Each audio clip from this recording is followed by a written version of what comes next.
And thus it begins. Another thrilling adventure in the tale of the Kobold crew.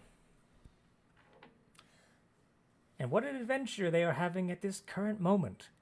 As last time, they had ventured to the long-anticipated Jarlmut, the location and identity of which was given from both the master of Hox Hagnar, who taught him the very nature of giant rune magic, as well as the Regid tribes, who shrunk the area to which they would have to venture to discover its location.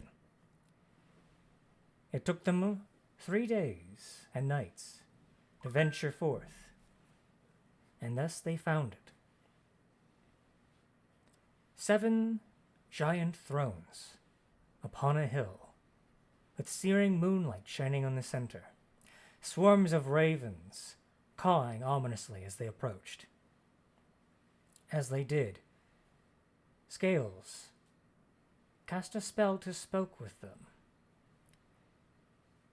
to which they revealed a very cryptic nature to them and to the location. Shook into a frenzy, they cawed and cried out that the spirit of the Jotun Lord was awakening. And so he did. The spirits of long-lost snow giant Jarls, their spirits awakening at these kobolds who had ventured in. Hox Hagnar, knowing giant, and of course with his task laid out before him, met the challenge of the snow giant Jarl. And in doing so, completed it with the help of his companions, and was given a reward in that of a frost giant rune, a shard of ice, which had very interesting magical properties, of which have not yet been revealed. In addition, I already know how I want to use them, though. I bet. In addition, the throne upon which the frost giant Jarl sat rose into the air, leading into a temple below. You all ventured in and solved a simple puzzle, a riddle, involving several giant runes and their meaning, sacrificing what each rune designated upon several bowls, upon which in which each was activated, brought forth flame, and opened the door to your right, which opened to a separate hallway into a solitary room with a massive chest. In this chest, only open due to the very fine work by Skanuk, you found within a strange, curious horn with a frost giant's face.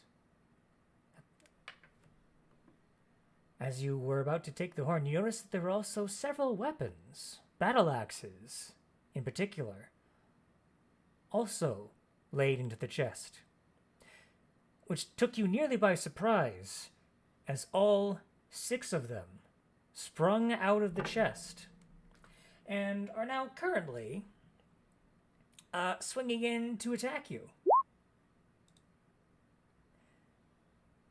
And here, since you have already rolled initiative, Meepo, it is your turn as we begin combat at the beginning of this session. Oh well then, help us out.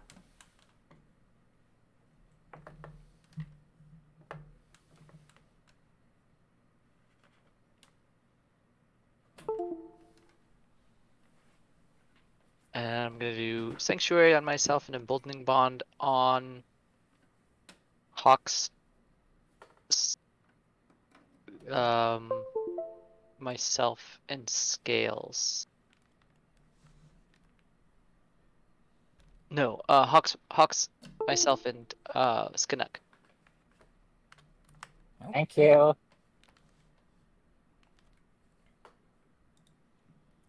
Very well. Very well. And then very I guess. Ooh, I can't control my token for some reason. well. Try refreshing, because you That should may have be it. control. Everyone else can move their tokens. Let me double check your token just to be sure. You should have control, so just try refreshing. We've had this problem before, I know that. Oh, Yeah, roll I think I 20. have been on for a long time. Yeah, it could just need a refresh.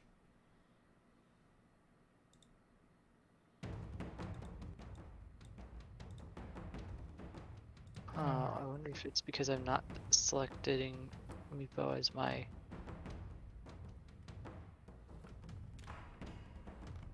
Chat thing.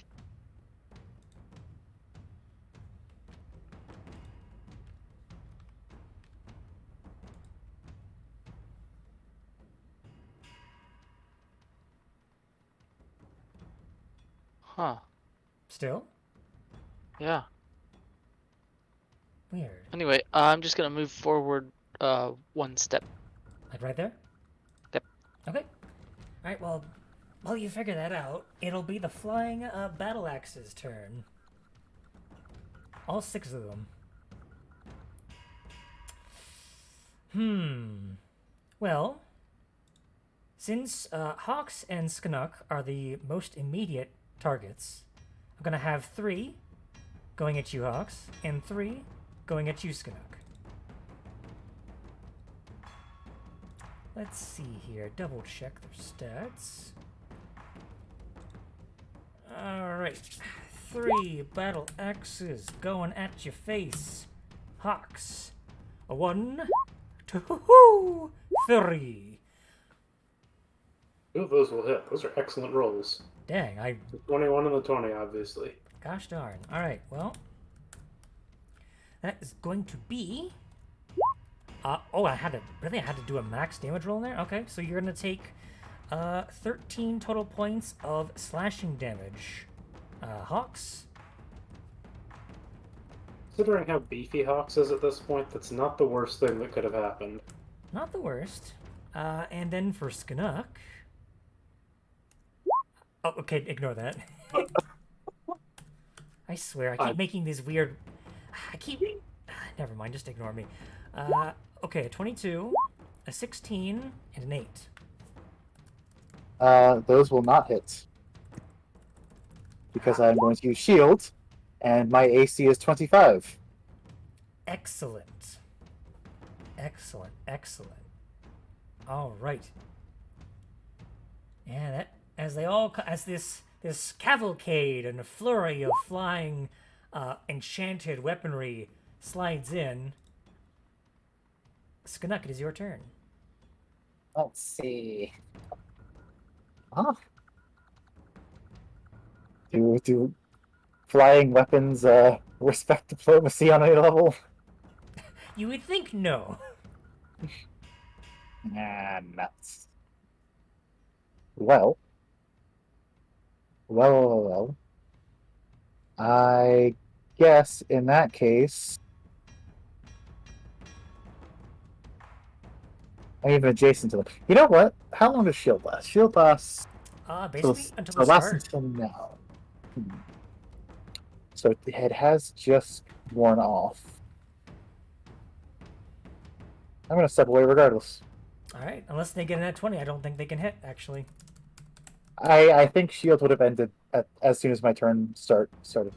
oh, okay. Either way, I don't. They have a very low chance. Why do I say these things? Why do I open my mouth? Okay. Michael, I'm sorry. Yeah. Okay. Only the natural 20 hits. Okay. You take 11 points of slashing damage. Okay, so that's 11. Hawks, you can use protective bond to take the damage, if you want. That was not the right thing to enter there. Oopsie. I think I might end up doing that. Yeah, I am going to do that. So I'll you use would the then protective teleport bond. next to him, and then be able to take the damage. He would take it from where he is, or where he was standing as Right. he moved out of range, so I would end up in the same spot, I think. So just like you teleport and reappear. Oh, that's convenient. Also, screw you all. All right, he's going to. I'm going to shoot.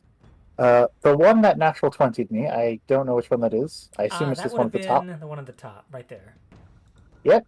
He's getting shot with a firebolt. All right.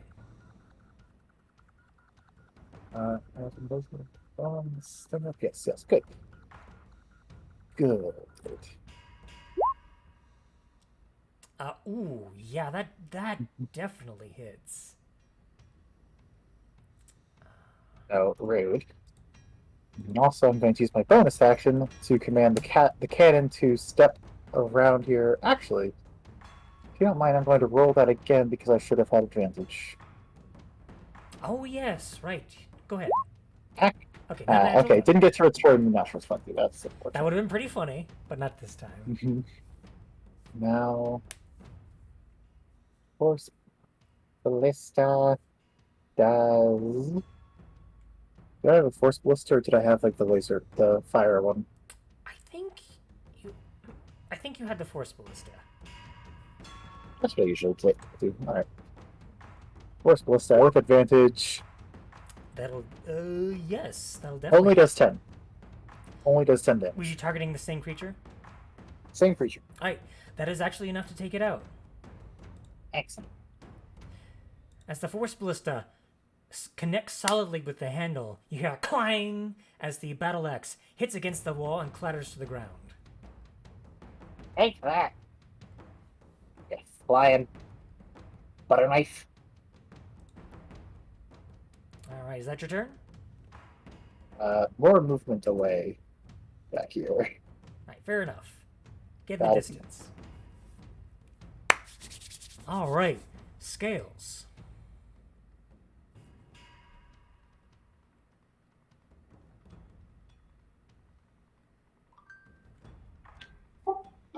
We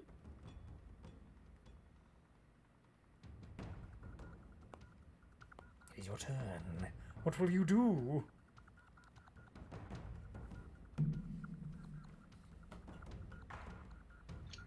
in the group on the top left corner, we're going to do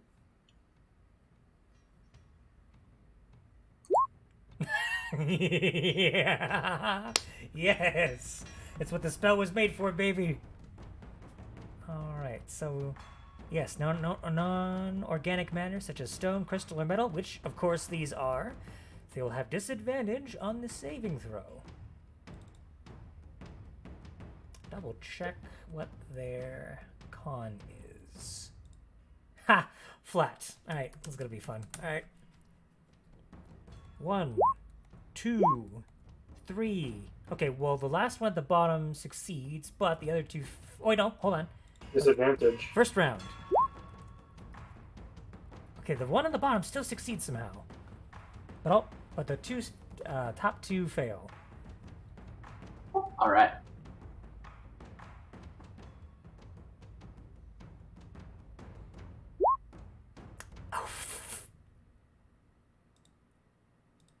Okay, so that is -7 for the bottom one, and then -14. They're all still standing, however, they're looking quite rough. You watch as the two top axes start lazily kind of floating in spirals, trying as the magic holding them together is weakening immensely. That'll be my turn. Very well. Hooks! Alright, so Hawks is not trying to get opportunity attacked here, so I think he's going to focus on the ones that are right next to him. And specifically the one directly to his right, he'll try to bop a couple of times with his battle axe. Alright. Bop, Okay, that'll just hit. and bop. Yeah. Okay. So 7, plus 10. I think that's 21, if my math is working correctly. All right. 21, yep. Are you all going against one target? Yes. All right. So the bottom one. Oh, the bottom one? Okay, never mind. Not the top one. The bottom one is now gone. Cracked in twain. And I guess I have my bonus action. It's probably not going to do anything against a flying object, but I will attempt to use my bonus action to shove the other one and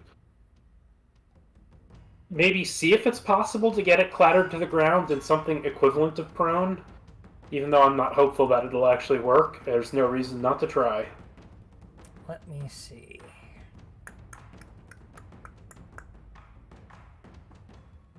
Alright, it has to make a saving throw? A dexterity save, okay. Oh no, it's a shove, so technically it's either athletics or acrobatics. It's my athletics against theirs, right? Yes, so this will be a contested check. Really?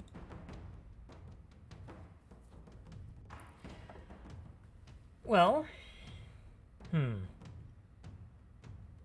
I mean, I think we've been running nat 20 skill checks in this game so far. ouch. If we weren't, it would be a fail, and if we were, it would be a success. I'm kind of inclined to say I think we have done nat 20 skill checks already, so... Again, also from the perspective that I wasn't expecting this to actually work at all, just because of the nature of a flying object. Indeed. I'm just thrown by the fact that we're like 10 minutes into a session and we've already rolled like 3 or 4 natural 20s. Yeah, sometimes it's By how the it way, be. one I'm of those afraid. natural 20s was damage against hawks. Would he have to worry about... Oh, yes. That's right. Was it against Hawk? So it was a natural 20 against Skinnock, but hawks took the blow. So I don't know if that would still do the lethal or not. Yeah, Hmm. if you wanted to take that damage, that is fine. If you want me to take it, I can. I have plenty of health and I don't mind. I'll roll the d20. I think that's one of the bad ones. Well, they're inevitably going to be bad ones. Lose a foot or leg. Oh. Ooh. That's our... Oh. Ooh. Gonna need a peg leg for that. Alright. Okay, so we've rolled these pretty straight so far. But I'm going to ask you how you feel about this, Mike. Because this will change your character a little bit. This will be Well, theoretically, I'd have to re-roll my entire turn of damage, too, because I would be at disadvantage on everything. Well, we could just ignore the disadvantage for that turn. Yeah, we'll ignore it for that turn because we didn't catch it until then. I'm gonna say as soon as you kind of finish laying into that battle axe, you notice your posture wobbles slightly, and then you topple over, and ugh, and then you realize in the midst of the pain that you were feeling from taking the blow, you didn't realize that your limb was hanging on by a thread, a spindle. Alright, so to move around for the time being, I'm going to have to draw a javelin and possibly drop my shield. Just to actually have some ability to stand up and move around. Okay. So that will reduce my AC as well. Indeed. Very well. The rest of you witnessed this as well. But seemingly a quite easy combat just suddenly took a strange and darker turn. That was my lucky foot, too, you bastard! And taking it surprisingly well. Meepo. I can't fix that yet, so maybe we keep the foot and figure out something later. I'm going to cast...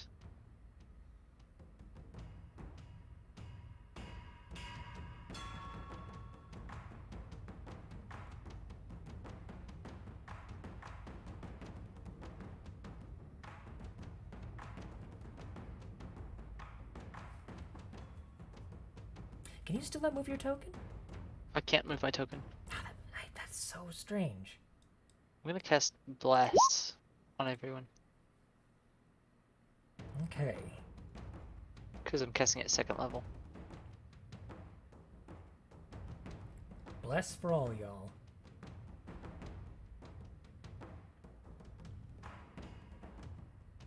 Alright, is that your turn? Yeah. That's my turn. Do you want to move anywhere? Just like point out where you want to move? No, I'm fine where I am right now. I just wish I could Okay. move my token. So now the Flying Battle Axe's turns. Seeing the threats move, they're going to go in order. This one is going to continue against you, Hawks. And are you currently prone, Hawks? No, I would have gotten back up. Like I said, Okay, just I would double have drawn a javelin to use as a crutch. Okay, just double checking. In that case, that will miss you. As you're struggling to get back up, you manage to dodge out of the way, kind of like backing up against the chest as this battle axe, the same one that had cut off your leg, slashes down on the stone. You're not getting another one, buddy. These ones are gonna go in order. So it's gonna be 3 attacks against you, Meepo. They have to Sanctuary save. They do. Wisdom saving throw against my spell save DC. I thought you said you didn't. Okay, never mind. No, I did cast Sanctuary. I cast Sanctuary as a bonus action, and as my action I did, Yes, you did. Okay. I think I'm getting a lot of things mixed up. Let's see here. It's gonna be a 9, a 0, and a 3. okay, then none of them will attack me. All right. And only one of them has another target to attack, and that's the one here. That one will have to attack Hawks then. I mean, the other two can attack each other. No. Even with the reduced AC for not being able to use my shield, that still does not hit me. I didn't think so. Yeah, basically, you're being backed into a corner, Hawks, as both these axes are just kind of swinging, gunning for your other leg. Hawk seems to be doing quite well in spite of having just lost a foot. You really are. Must be that Jotun strength, that Jotun magic. I do have a question about this, though. Yes. So, because it's kind of sinking in what the potential long-term implications here are. So, its speed is halved. Your speed on foot is halved. You must use a crutch or cane to move unless you have a peg leg or other prosthesis. If I have the other prosthesis, is my speed still halved? Do the other effects still happen if I have something to replace it? I assume if you have something to replace it, then that wouldn't apply. Okay, because there's a bunch of effects here that, like, it doesn't necessarily associate them with the... Prosthesis. Yeah, it's written a little bit strangely, a little loosey-goosey on the writing. Yeah. Your speed on foot is halved, and you must use a cane or crutch to move unless you have a peg leg or other prosthesis. Is that your speed on foot is halved, and you must use a cane, comma, you know what I mean? There's No, a I know whole what you bunch mean. of There's wording. there's some Does the ambiguity unless to the go wording. for everything or just for the last thing? For the sake of this, and for the sake of time, I'm just gonna say that, like, if you have a prosthesis,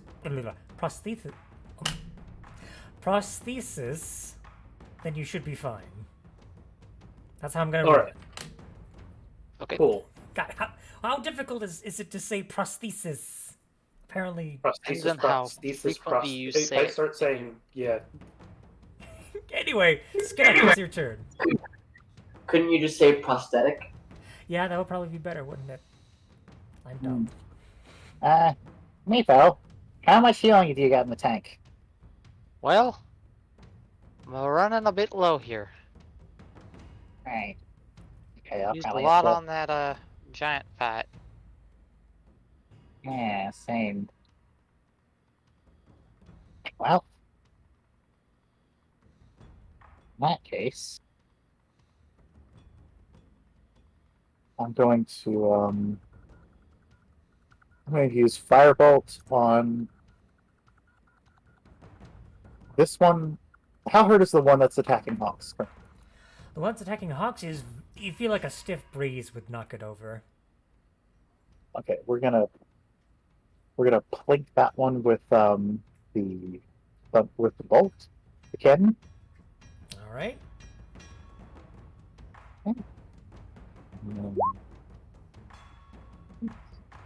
All Oof. right. With the, oh wow, man, that emboldening Ah, bond plus the bless is mwah, chef's kiss. Terrifying. Yeah, that's gonna hit definitely, and it's gonna Sure. clang against the chest. Knocked out. Okay. Cool. And that one all the way in the corner is how hurt is he? That one has not been damaged yet.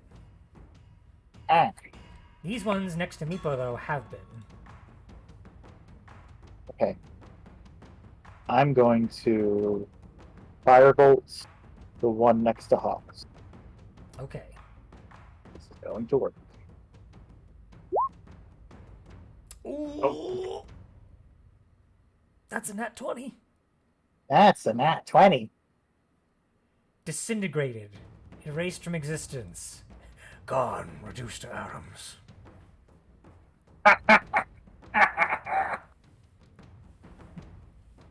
Didn't even need the embalming bond there. Just blam. The And I embalming pull bond out my makes the... gun. You can only use it once per turn anyway. Oh. True. I think That's true. But still, Bless the is bless one is still per turn, there. right? the bless is still. All right, that's your turn. Is like...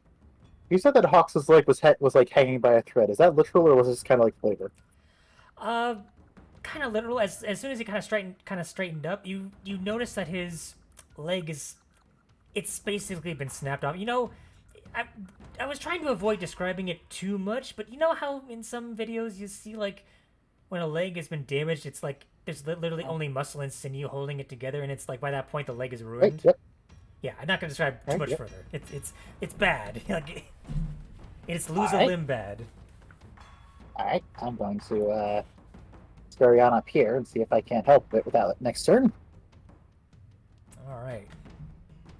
In that case, Scales.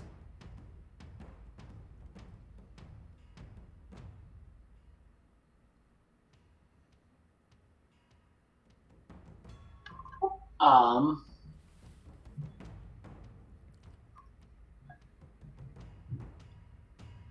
So now we're in a funny position because I'm assuming these things are immune to psychic damage. Maybe.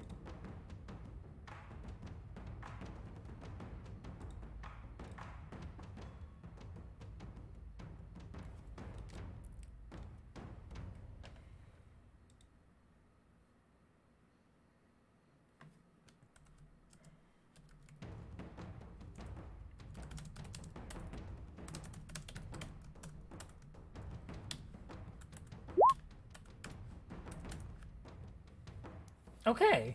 A 20 will go through. Okay, 6 points of slashing damage. Scales, you scream into battle. You actually managed to land a solid blow. It's still up. But you did a good chunk of damage.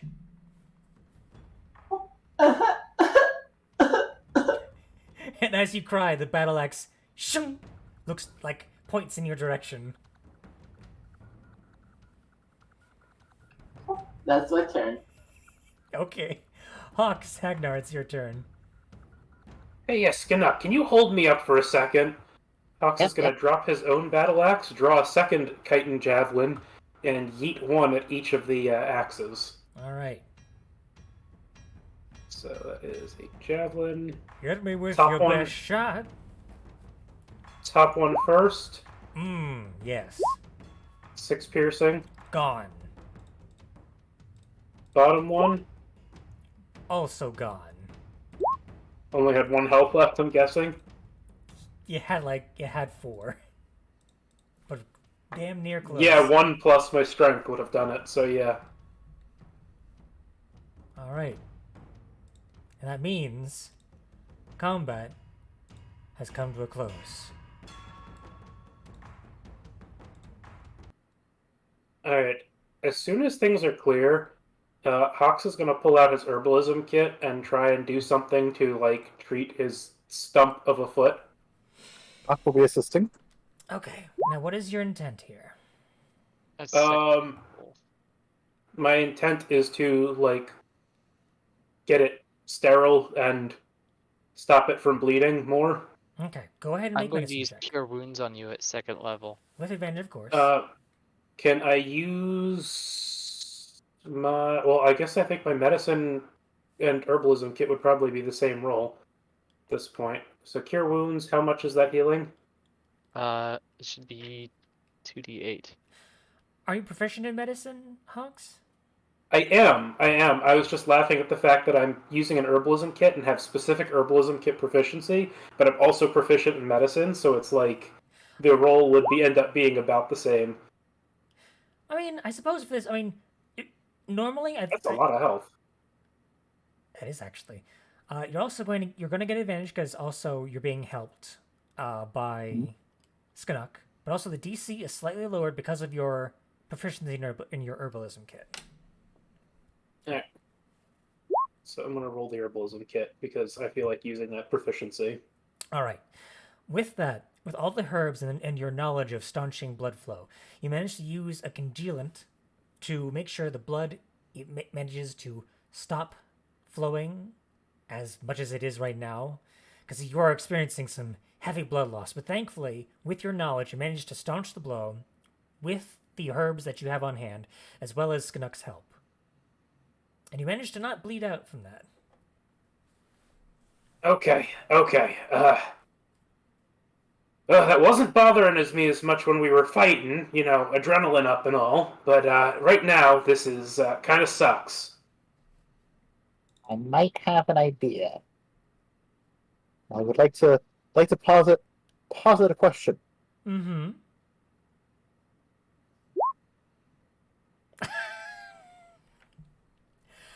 I'm afraid Yeah, I was afraid of that. mending wouldn't work on organic material. I'm Mhm. sorry. As funny as it would be, Okay. mending is meant for inorganic.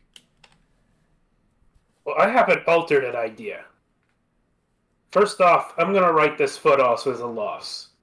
It's just, you know, my mentor is a really interesting fella, but he also has, like, an anvil in his arm, and, you know, there's a lot of stuff going on there that's a lot worse looking than what's happened to me here. Now, we've got how many axes worth of metal sitting around?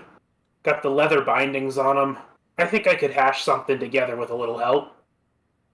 Canuck, could you do something about this? I think you're the one that's got the You're- skill in you're making stuff. Yeah, I could. It'll be as good as new, and you can kick. And we'll make it so you can kick things with an axe. I don't know that that's the priority, but at least some sort of prosthetic thing. So I do have my smith's tools that I could also potentially use, and there's a whole bunch of material lying around. Mhm. So what would it take to make a very angry-looking prosthetic or peg leg? Well, I'm going to say this is going to be a multi-person effort. Both Skanuk and Hawks. You're going to be making separate checks here. So, I'm going to say this can take place over a short rest, even though technically you'll be working. I will let you gain some hit dice. I'll really rather use some hit dice if you need to. In fact, if you want to roll those hit dice now, just go ahead and do that. Excellent. Hail to the bard. I'm at full. So, What do I get back on a short rest, though? I get second wind back on a short rest, right? Yep. We're doing a short rest, you said? A short rest. Okay. I have no idea what else. Let's just put on a short rest. Oh, I did not realize fighters got action surge back on a short rest. That's amazing. They do, yeah. Draconic Roar is a long rest. Giant Might is Okay, long rest. Runes, I think, are all short rests. Or specific ones have different ones, but the ones that I have are both short rest, I think. Indeed. I think Short or long. Yep. Okay. bards at this level get bardic inspiration back on a short rest, right, Caleb? Correct. Yes. So you would get that back if you used any. Racers gets exactly nothing. Do they not get the the cannon back on a short I get rest? channel divinity back. They do not. Really? I guess it's because Well, it that's technically lasts, or It lasts for 1 hour. for 1 hour. Okay. Okay. So, we're making a leg. We're making a leg. All right. So here's what I'm gonna have you do. Skanuk, I'm going to have you make. Let's see. What tool proficiencies do you have, Skanuk? I have tinkers, smiths, and thieves tools. Okay. So the first check that I'm going to need you both to make separately is an Arcana check, or an Intelligence check if you're not proficient with Arcana, to lay out the blueprints for said leg, how it's going to work, how it's going to function. Is it going to be a magic item? It's more so. It can be if you roll high enough. Okay. This is playing into the fact that Skanuk is an artificer. I think we discussed this before, Michael, of like making like checks, like if they were high enough to make some of those prosthetics that we talked about, so that you didn't have to waste an infusion slot for them. This is basically how I'm going to do it. Okay. Okay. There are also like there's a Spartic inspiration. Ooh, that'll be good. It will be good. There's also like there are like the standard rules for not the standard, but like the Xanathar's rules for making magical items, and which include that kind of thing. So that could be used at some point if this doesn't turn out quite the way we'd like it. Mm-hmm. So you said that was an Arcana check? It'll be Arcana, yes. One for each of you. Okay, take it normally. And of course, you're being inspired by Scales. I don't think Hawks is thinking about making this magical, but knowing that Skanuk has his own plans that might not be. Okay. That'll help balance out the natural one, but the natural one will influence something. Let's see. Okay. So you both start to lay out plans. Kind of like work out how it's going to attach to the leg to make sure there's no discomfort. And of course, you, Hawks, are not thinking about, as you said, making this magical. You're just hoping for a replacement, something that won't quit on you when you're in the middle of a fight. Skanuk, however, you're getting the algorithms, you're getting the equations, and they're floating on the screen all over you right now. You're like, yes. You're drawing up the plans. You think to yourself, yes, this will work. Now to put it into practice. So I'm going to ask you, Skanuk. Obviously, you can make this just normal prosthetic, but you had an idea before that you put forth of making the toe an axe, or something that you could swing. I was thinking like you know those arms? You know those arms that like they have a sword that pops out of them and stab people? I was thinking that, but with an axe on your leg. So you can kick people in the shins and just bang. Axe. So here's a point of order. Would it be something that like sticks out of like the front of the boot, like a one of those like those knives, or counterpoint, would they stick out on the sides of the heels, so it would look like your foot is like a double-bladed battle axe? I will ask that of Hawks. Hawks actually has a different idea altogether. Oh? And that's that the biggest thing that I really want out of this is to be able to still wear a boot on the foot. Right, because it'll help to be able to wear stuff for walking in the snow. It's not just that. This ice rune. He pulls out the little crystal. There's a little something I can do with this that'll well, here, let me share with you what I have in mind. So this rune has an effect where you can transfer the shard's magic to a non-magical item. It's either a cloak or a pair of boots by tracing the ice rune on there. It'll take 8 hours to do, but that'll be down the road. The thing is that once the boots are enchanted, you ignore difficult terrain while walking completely, and you can just walk on water. So the stack of us could walk on water. And the cleric of Eldath, the giant of Eldath, would be quite intimidating in that case. And truly giving Oh more no. proof to being a holy war, to be a holy envoy of Eldath. Oh no. Just walk across it. So my biggest concern is that whatever this foot is, Stop me that it now. does not interfere with wearing the wearing that boot. Alright. Some a bit more conservative. I can get the feel of that. Alright.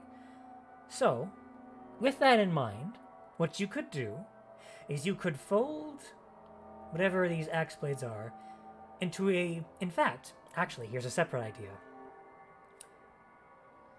Making the axe like a snowshoe.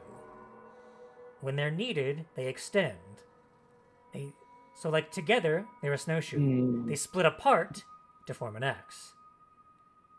I feel like the worry is that being able to wear a normal boot is probably the priority. Well, that's what I'm saying. This wouldn't interfere with that. It would be underneath it.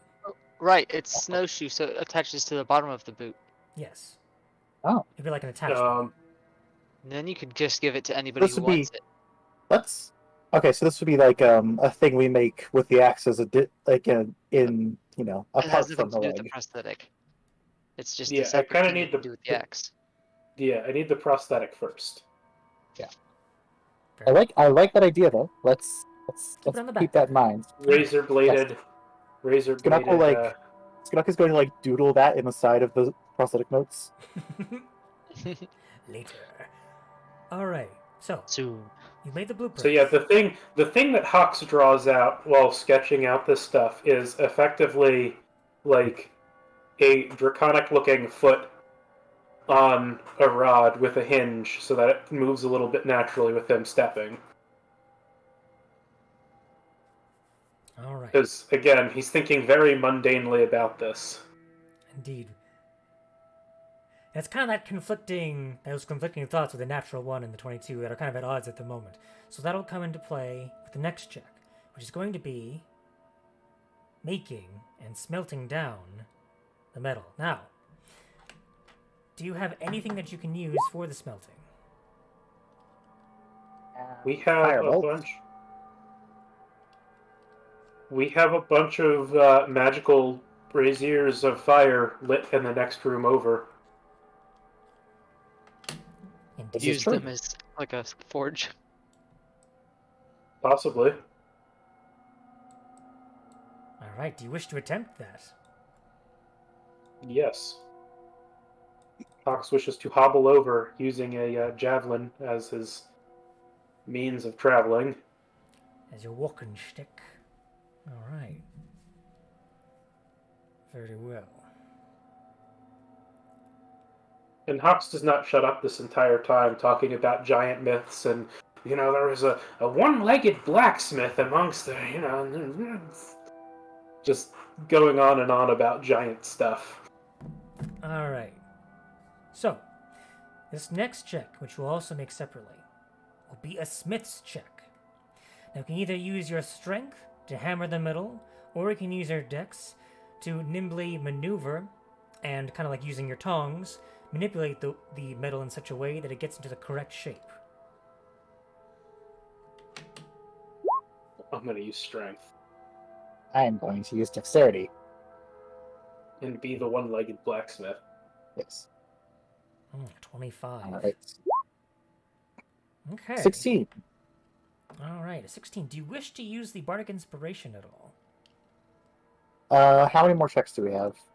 You What do we might get? also be able to use Emboldening Bond still too. There's if you going to be haven't been one using more that. set of checks after this. I think that is Emboldening Bond. Yeah, the D4 I think is. Does Bless apply to ability checks? I think it's attack rolls and saving throws. I don't think it's ability I checks. think you're right. Okay. Guidance is ability checks. Mm-hmm. That was a 3. You know what? I'm going to save it, because 16 is not that bad. It's not. It's And not bad at 25 all. is broken. Okay. With your efforts combined, this takes a couple hours so far. It kind of like the sweat starting to drop. The interior of the chamber starts to become completely engulfed in smoke as you both do your work. As the flame of the brazier works surprisingly well for this, you would think, given that it's mostly meant for a ritualistic purpose, it would not serve in this manner as a normal smelter and forge would. However, because of its size and because it is of giant make, it is working surprisingly well for you. You are making do with what you are given in the circumstances. And as such, you manage to shape the metal in such a way that you think that it will serve you well. Now you just need to find a place to let the metal cool.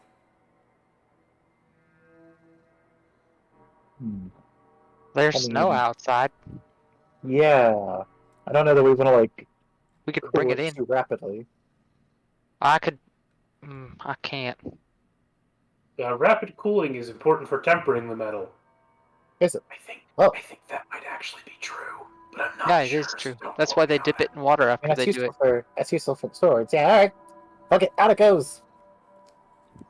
They actually dip it in oil. Oh, do they? They do dip it in oil for swords, yeah. But we We're got not snow. making swords. It's true. Like, but different. I'm Actually, wait. I have oil. I can acquire some oil with Oh. our alchemy That's jug. right. You have an alchemy jug. All right, so Hux will hold it out an arm's distance away in his tongs, and try not to get olive oiled, I guess. Okay. Glorious oil. Yes, I will pour a quart of oil, is as much as it produces, over the leg. Hang on. I should double check something. You may not know Actually- this, but olive oil has actually a very low smoke point. Smoke I starts do to know fill this the room. because I cook. If there are a Now, smoke I wouldn't alarm ever recommend going cooking off. with this, but What are you talking about? It makes a perfect flambe. Alright, I'm gonna need another series of checks. This one's going to be using your Tinker's checks with intelligence, Skanuk, and just another Smith's tool check, same stat. Talks. If this is going to be the last one, I'll probably use the thing for it, but I don't need to until after I roll. Hux is in his element for some reason. So Skanuk. Wow. Bad science is being done.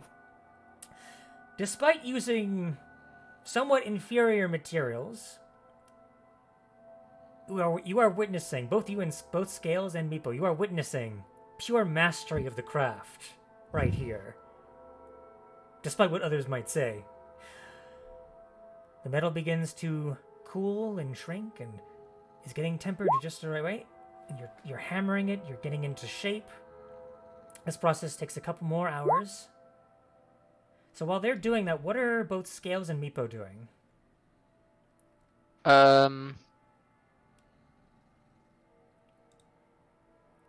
Scales, you go ahead. Was there anything else in the chest? No, there was only that horn. Oh, Actually, hold on, let me double check that. Make sure I'm not lying to you. Let's see here. Nope, that was it. You still have the gold key, though, that opened the chest. The one that opened the portal. Which is now that the key is not in the lock, it is not active. So you have the golden key, and you have the horn. I'm going to head back over this way and just kind of make axe speak noises. Huh? You hear in response, as Morte starts to lumber over in your guys' direction. And she kind of comes down into the space with you. She kind of side glances you, scales, it kind of gives you a kind of kick in the gut, but a very for her, gentle, but it's still like a solid thwack as she kind of makes her way over this way.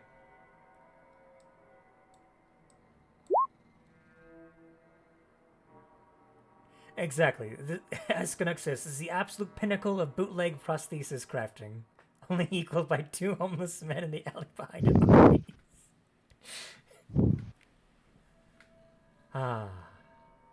And you, Meepo?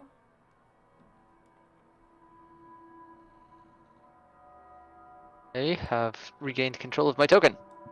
You have? I'm going to kind of wander out once the smoke is kind of cleared away. And what was there anything else we were looking for in here, or were we just trying to figure out what was in there?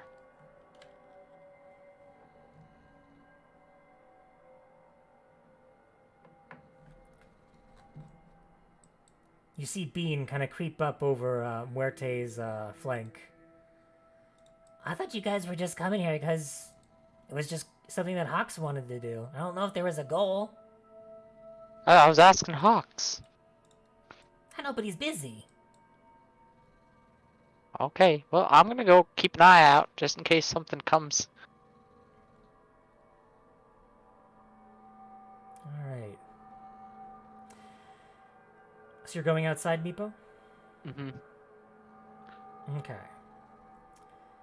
At right about this time, Hawks and Sknuk, you are clanging away, both with your hammers and your tinker's tools. Hawks will bring down his blacksmithing hammer, kong, kong, kong, and you, Sknuk, ting, ting, ting, ting, ting, ting. One with strength, one with nimble fingers, each shaping and forming the metal into such a way that it'll be useful, and just supple and movable enough to work as a prosthetic.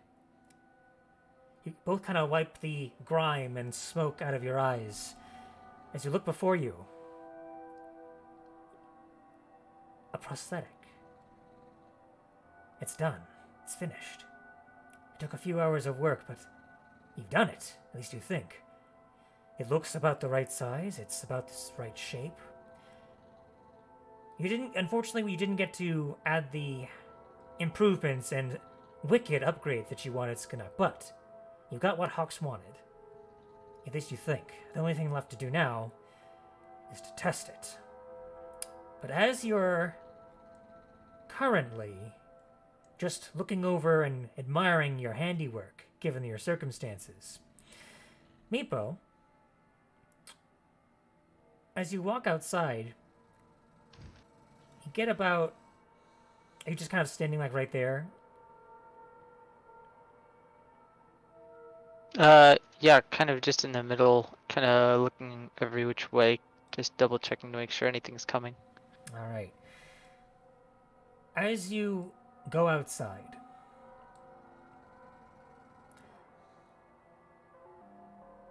it's strange. You thought there were less ravens than there are now. There's a lot more of them. Or at least the ones that you saw flying overhead are now perched on the thrones, all staring at the entryway. And as you walk out, all their necks snap towards you.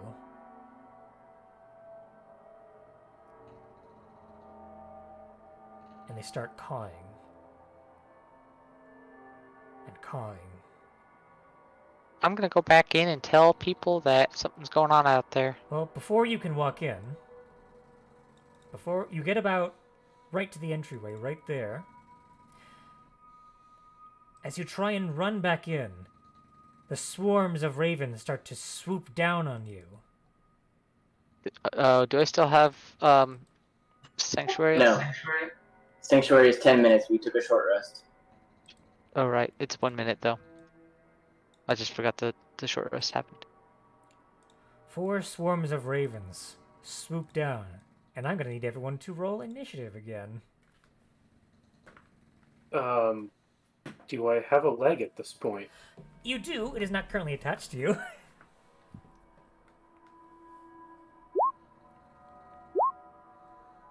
And what would it take to attach it? In action. That's all. Ox and Okay. Stuck are like, neither of us are paying any attention to the shit outside. For the record, Hawks is completely on board with making the axe snowshoes for a future project.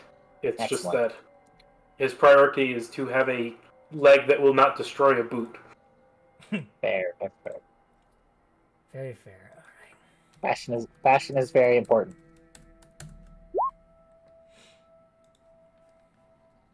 It'll also help with the disguise. All right. Hey. So, back into it. Meepo, you are being descended upon by swarms and swarms of ravens. Yeah, I'm just gonna get out of here. Alright, so yeah, it only took like 10 or so feet to get to where you are there. Okay, 10, 20, 30 feet. We're being attacked. There are a lot of ravens out there. They're angry for some reason, and I don't know why. And that's my turn. Ah, yes. The consequences of my actions. Alright, is that your turn, Meepo? Yep, I don't have any spells. Alright, Skunnock, it's your turn. Well, is House going to need assistance putting the leg on, or is it just a one-person thing? It can be a one-person thing. Thankfully, because you rolled so high, it does not need a whole lot of concerted effort to put it on. So basically, because you rolled so high, basically it's the same as donning and doffing a shield. Just an action. Fair enough. Well, let me know how it goes. Going to go and deal with some birds.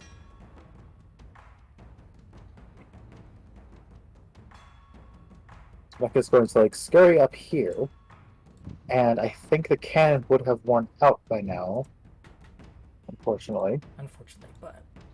But I can use a spell slot, my very last spell slot, to. Want to do this, or do I want to like wait until they cluster in and just? Nah, screw it. I'm going to use my spell slots to make a new cannon. It's going to be the flamethrower cannon. Okay. I'm gonna move the cannon back. Where do you want it? Let's see. Here. And can I get the cannon to hold an action? I'd say you can, yeah. Okay. I'm gonna have it hold its action to light up the entrance as soon as more than one swarm is in its radius, in its area of effect. Alrighty. Yes. Hawks, Burn it off. Burn it off! you have a leg. Sort of. Yep. So that is going to get strapped on as the action. It's going to grab the wonderful leather straps and get his stump nestled soundly on it. Still hurts a little bit probably, but there was healing magic involved, so it can't be that bad. He will get the straps on. He will grab the javelin that he was using as a crutch. And he will head over here. And raise his shield. Well, I guess he wouldn't have had that on. He'll have to put the shield on next turn too, but whatever. He will raise the javelin, and he will ready an action for when a swarm comes in. He will make an attack, All throwing the javelin as soon as it crosses this threshold. All right. Which, upon their turn, they do. So, we're going to go in order here. First, I'm going to have Whoosh activation. Goodness gracious. So go ahead and Balls roll of fire. damage. Let's see this. That will be this. 19. That will be 10 fire damage. 18. Are you kidding me? What the heck? Oh, I think they still probably take half damage. They take 5 damage each. They do, but still. It's very impressive. I guess they are birds in flight. You would think they'd be pretty agile. That is true. And as such, it seems as if they were these birds. They're strangely intelligent. It's almost as if they saw you, kind of like putting it together and seeing what you can do. Some of them managed to get caught in the blast and fall to the ground, burned to cinders. But the others press against the sides of the walls and fly in, which That's means, rude. Hawks, you get your held action. In the bottom right corner one. Which will hit. 8 points. And of course that will do half because it is a swarm. You watch as because it is a swarm, you do manage to get a solid hit on at least 4 of the ravens in the swarm. But there are at least a good solid 15 of them left.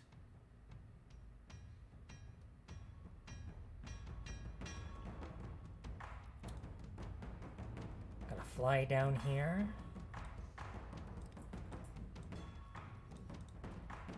That's gonna be... You, as they fly down to you, Skanuk, you see the twinkle of intelligence in their eyes. The Corvid Revengeance is here. Yet it is angry.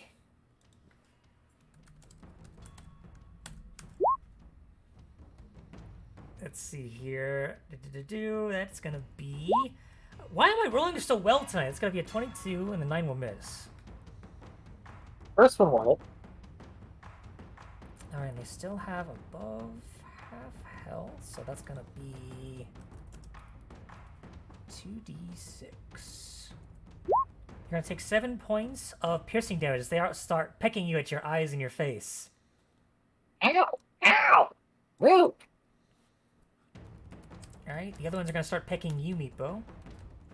I don't know. I was not prepared for this. I didn't do anything. I don't know what he did, but could you leave me out of it? Does a 14 hit you? 14 does not hit my armor class. Okay, so you just My start shield. just ha ha as they all start pecking you. Oh, hold on, I didn't put best girl in the initiative order. Got it. Yes.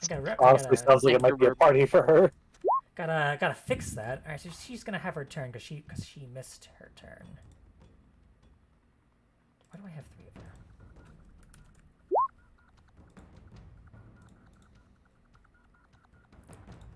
Muerte Blanca. Muerte Blanca. The thrush of a beak. Bigger bird. Claws like a streak. Muerte Blanca. Muerte Blanca. With advantage. That will hit.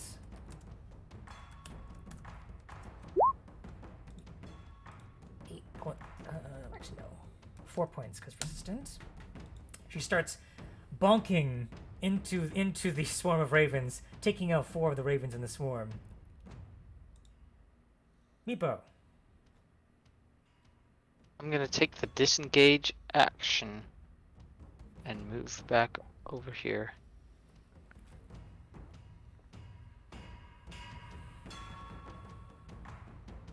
All right. Is that your turn, or do you have a bonus action? That's my turn. All right. Skanuk. Ah. Well, Wait, what happened to my turn? Oh, that's, I that's don't right. What know. happened to your turn? You got skipped over. I'm sorry. I don't know what happened to your turn. It should be your turn. My apologies. I think when I put Muerte on the initiative order, it skipped it. So it should be your turn. Sorry about that. So sorry.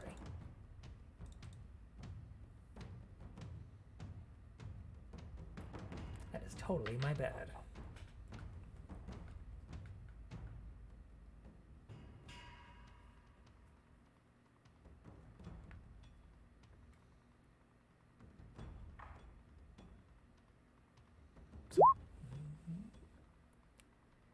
And I'm going to do that at 3rd level.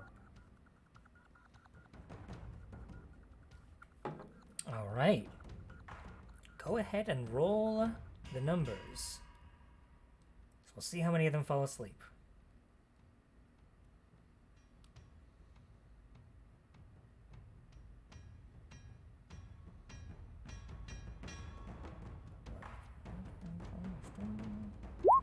$39. Okay. That means this one. So these two on the right will all the birds will kind of start kind of slowly flitting to the ground and start kind of nestling, poofing their feathers, and they will fall asleep. These ones, however, are too hardy and too healthy to fall asleep.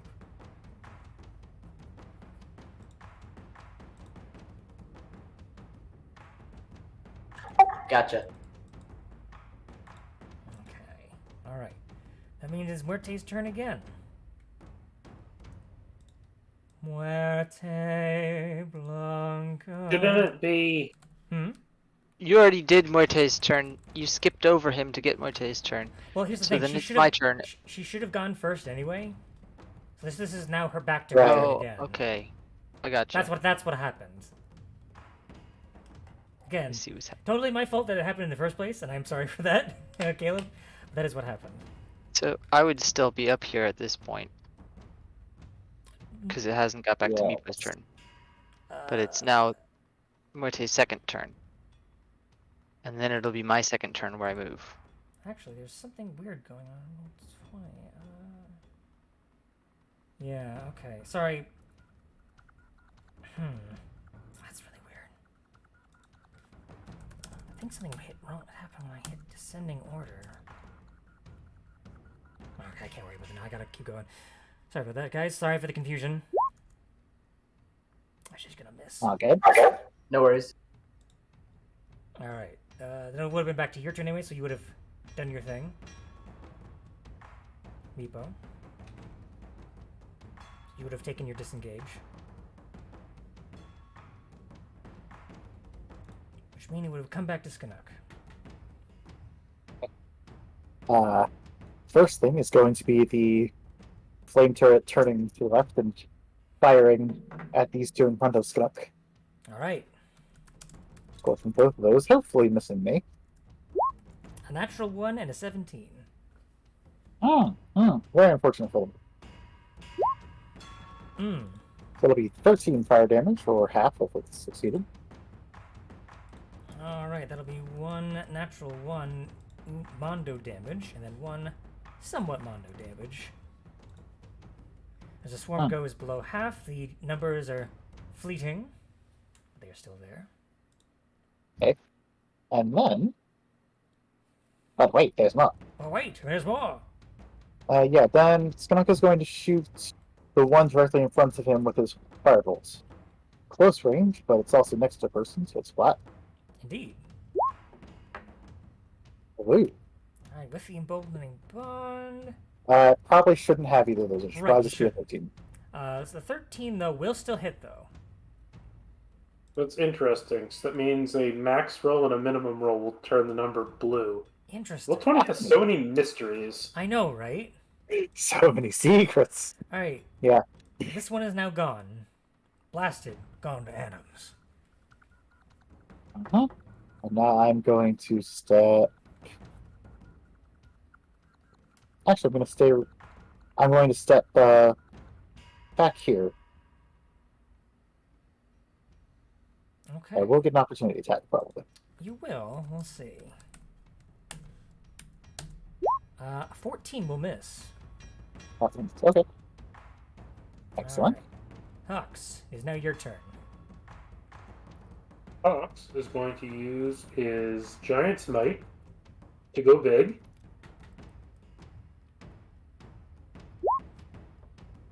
I will have him draw his Bloodfang Javelin, the fancy icy one, with the assumption that the cold might cut through more of these crows. And I will make my attacks against this sleeping swarm here.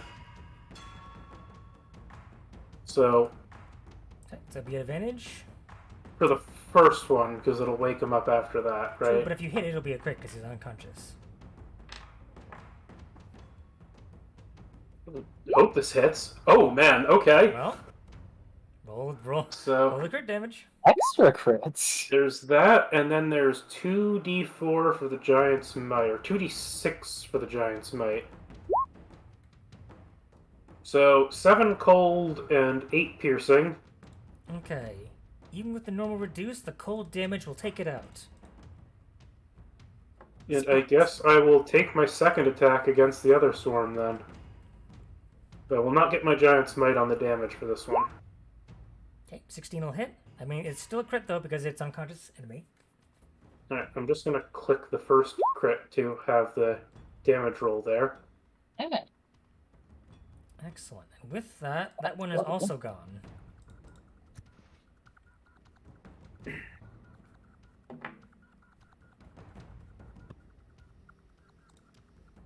Alright, is that your turn? Yes, that'll be Hawks' turn. Alright. The final swarm of ravens. I'll start cawing in unison. Caw, caw, caw. They will start flying away.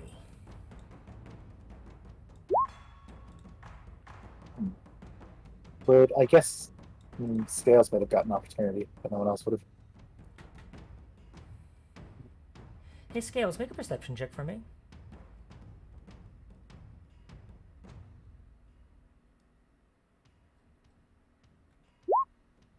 Four. Okay. You don't see anything looking up from the tunnel, but you hear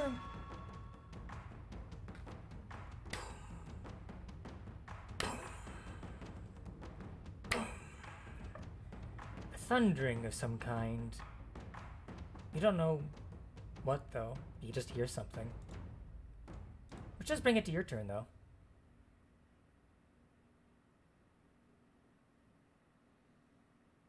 Do I still see the swarm of ravens? You do. They have not gotten very far out of the tunnel. So you would see them just at the tunnel's entry.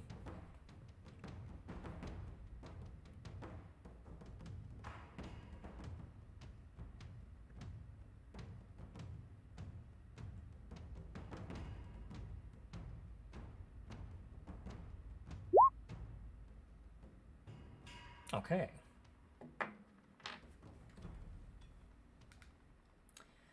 All of them are crying out in unison. The air is here! The air is here! Heir of Jarls! She has come to claim what is hers by right. She has come, she has come, she has come! Hey guys? Something's here.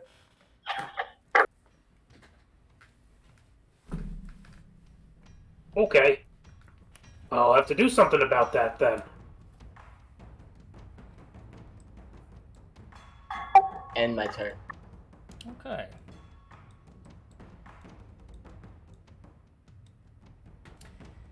Don't mind me, I'm just gonna roll something on the side here. Okay.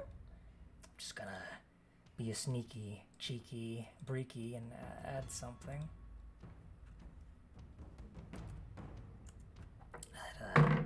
Separate something. All sneaky like.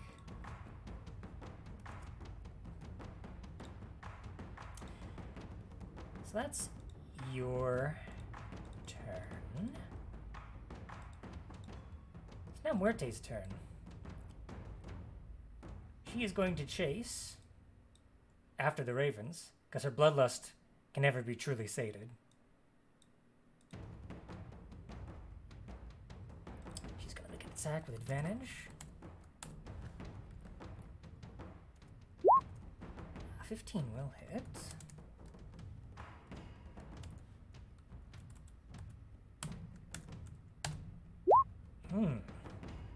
Excellent. Not enough to take it out, but it's enough to knock it a significant amount.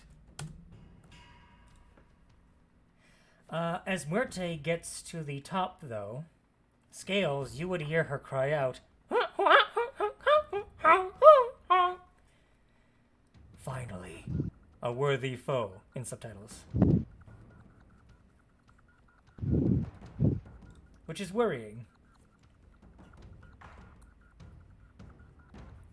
On this initiative step before yours, Meepo, boom, boom, boom.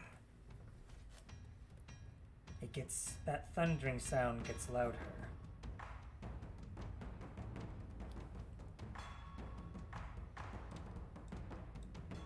It is shaking the entirety of the temple.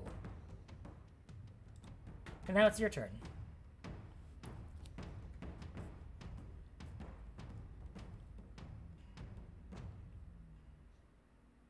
I'm going to take the dodge action. Alright. Skanuk. Like, he's just going to, like, close his eyes and deeply inhale, and then, like, walk up 15 feet and see if he can see what's out there? Let's see. Well, given how big frost giants are, you would in fact see a face. The very tip top of a face peeking out at the very top of the tunnel. Feminine in features, this giant wears a very formidable looking helmet with ram's horns curled down to a point and sharpened. Long, flowing white hair partially covering the front of the face, brushing slightly aside to a pair of bright blue, piercing, cold eyes on a stern face. Doesn't appear that this figure notices you yet, but is currently staring at Muerte.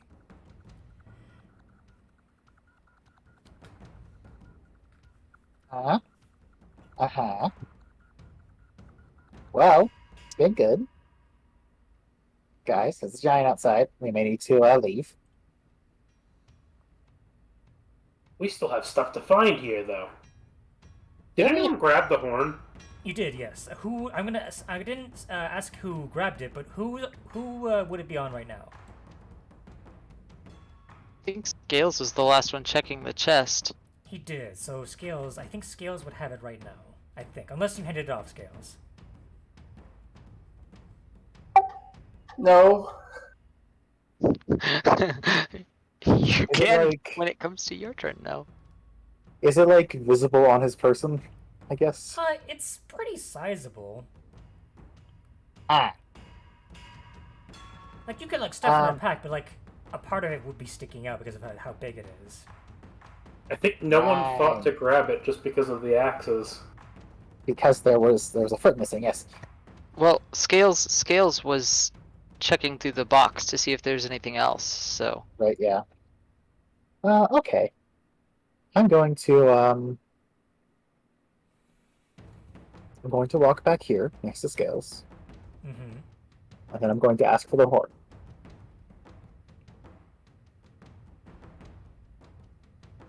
Okay. Can I have the horn? Can I take the horn from Scales? If he wants to use his reaction, I'll let that happen.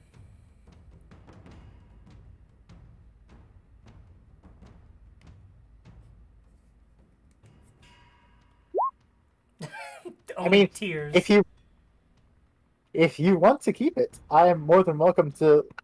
I won't get in your way.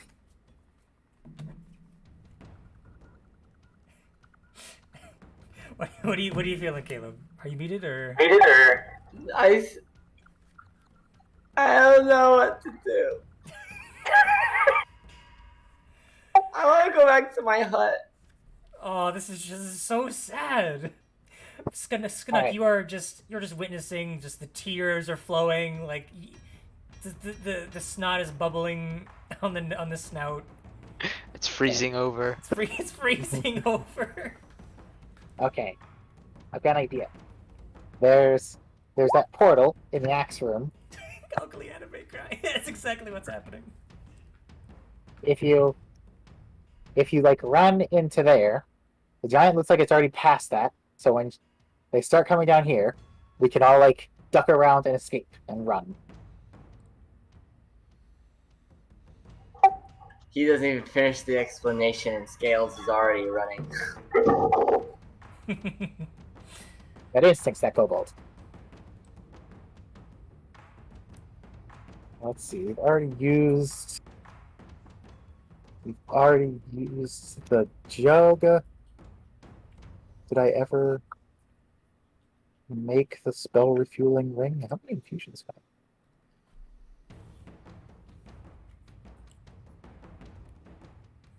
What? Interesting Well, question. hold on, Scales. You should be able to move on your turn. Oh yeah, not a reaction. Yeah, I said a reaction to hand out the thing. Moving is a whole different story. I think it is time to use my third infused item finally. Oh, Yeah. okay. Just gonna get. What is this? An action? Yes, an action. Cool. And I get a second level spell slot back. Phew, that is nice. It's like your own little pearl of power. Yep. All right. Do you want to move? Is that the last bit you can move, or do you want to move any more? The only bonus action I have is the turret, which I guess I'm going to have move up 10 feet. All right. Godspeed. Godspeed, little guy. It gives a little draconic as a little puff of fiery smoke breathes out. All right. Hawks. So I'd like to try to occupy this space. As you push the corpses of the ravens off to the side. Don't know that much pushing needs to happen as big as I am at this point, but What's more involuntary than anything, because your feet are so big, you're just kind of grazing them and pushing them off with your feet as you're walking by. Wading through ravens. Exactly. my foot. Yeah, your newly designed foot. And it's an action to put the shield on, so Hawks will put the shield on. He hasn't done that yet. So Okay. we'll put his shield on, and he's just ready for whatever comes down. Obviously, I can't ready an action, but you know what I mean. I know what you're putting down. All right. Swarm of ravens. They're going to try and dash away, getting a type of opportunity from Muerte. That'll hit them.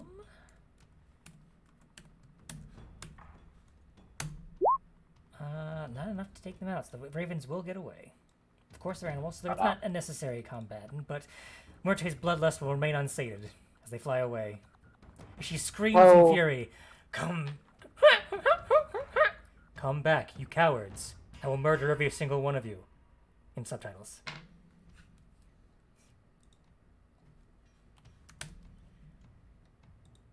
Scales, back to you. And now you can run in terror and scream. No, me! I say that in Yeti.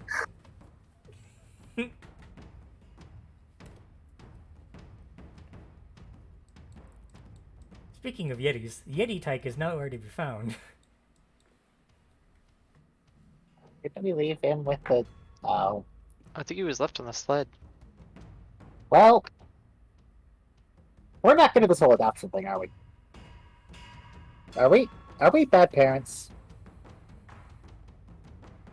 Were your parents to That begin is with? good Bean answer. says as the bean the bean bush just kind of sidles up. Fair point. Steph will take another bite of burnt raven. Also, I didn't have an initiative order, so I'm just going with scales because I'm also a coward. Ah! Makes sense. All right. Okay, that's not into play yet. Muerte's turn. Muerte will scream out, "Ha! Ha! Ha! Ha! Ha! Ha! Tremble before my might, you barbarian creature." No, the bird's fighting a giant. The giant has not taken any damage, so this will not be at advantage. I don't even see a giant. Is it on the? It's not on the map because you guys don't see it yet entirely. You only see it kind of like the head.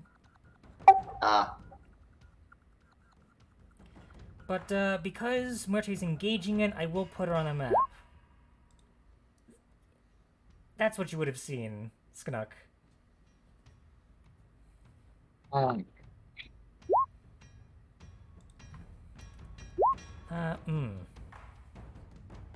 I will adjust the Roll20 camera on for the stream. That's what I will do, though.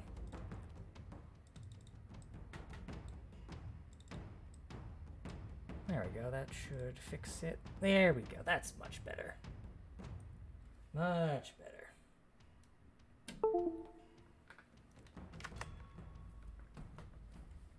Alright. You hear Muerte's cries of frustration.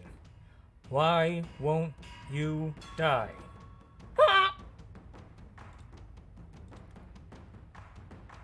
Alright.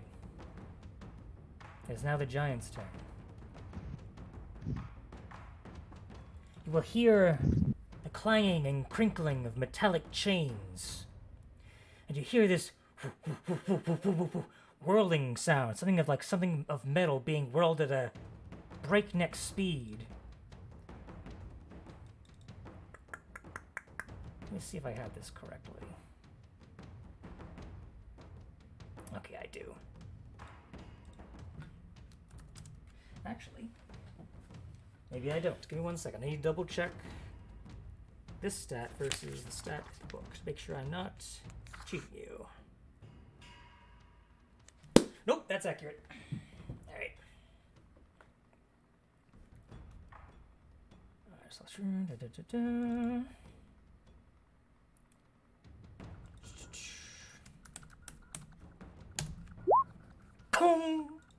you hear the sound of metal breaking against bone and skin as Muerte screeches in pain.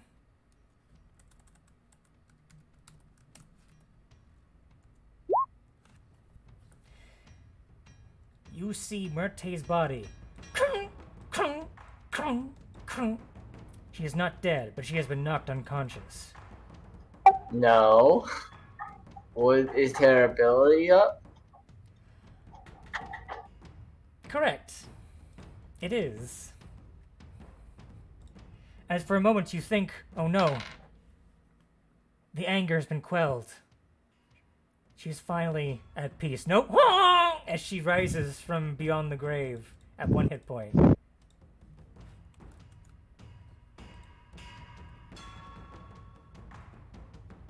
Boom. Boom. Boom. The giant now stares down into the tunnel. And you hear a voice cry out in giant. Hawks, you would hear this. Who dares defile the crypt of my ancestors?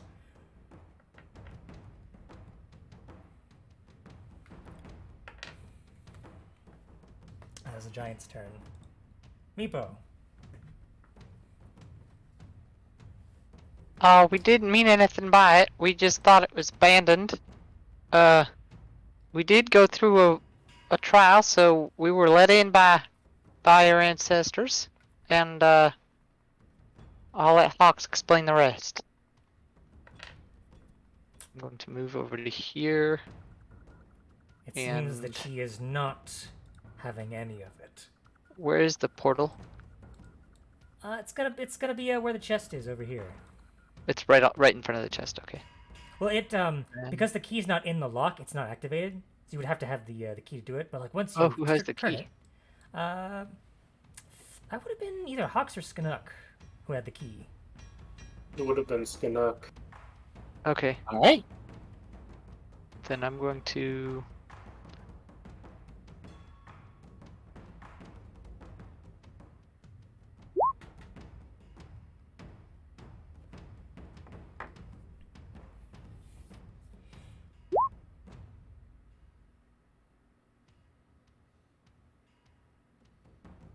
Cast invisibility on myself.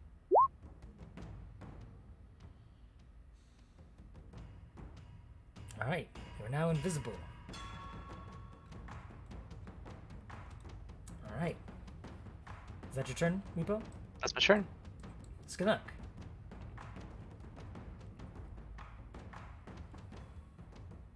Okay. What is range of invisibility?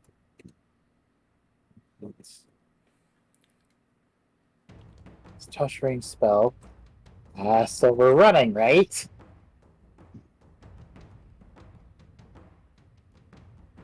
Right, Ox?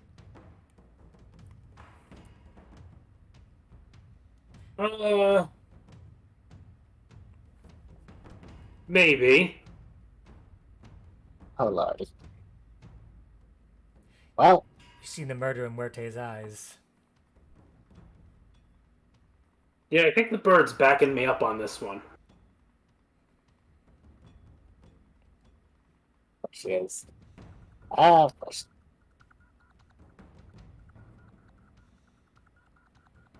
Well, gonna tell the cannon to shoot as soon as she gets in range and try to hold that line so she can't get by it, and then I'm going to run.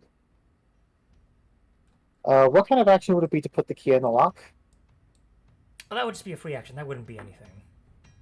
Okay, I'm going to run up here. I'm going to dash and run up next to the chest, but I'm not going to put the key in the lock yet. Okay. Good to Because I know. don't want to see it.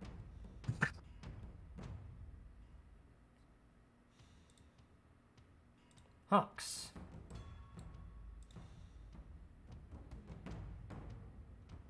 The Hawks will reply in giant. Of course, because why not? And he'll announce himself and say, "My name is Hawks Hagnar, and I ain't a giant like you, but I am a student of the practices and lores of giant kind. Me and my companions defeated the trial out there, and were given access to this place in reward.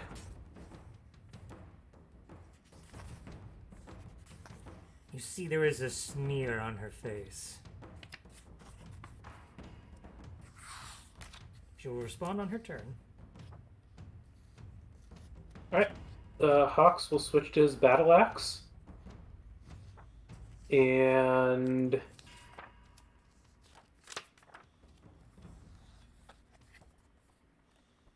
take the dodge action for the time being. Okay.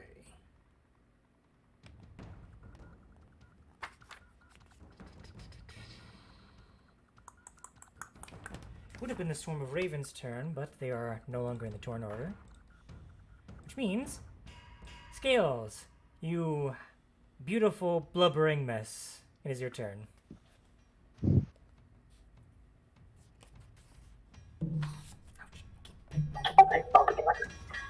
Scales continues to ugly cry all the way over to the chest and like starts scrambling to try to get into the currently unactivated portal. Okay. taking the dodge action. Alright. Alright, sneaky, sneaky, sneaky, sneaky. Moving something into position. Muerte's turn. She is at 1 HP. But that does not quell her bloodlust. She will have what is rightfully hers. Muerte Blanca, Muerte Blanca, Muerte Blanca. Ha!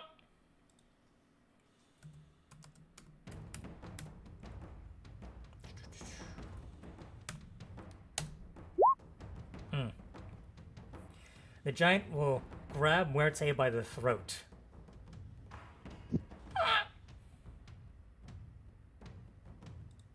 Which will lead into the giant's turn.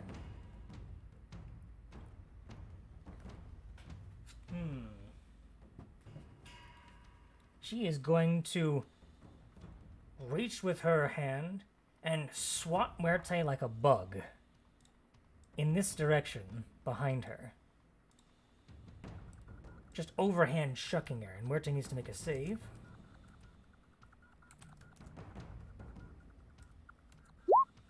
I did the same thing I did before, gosh darn it.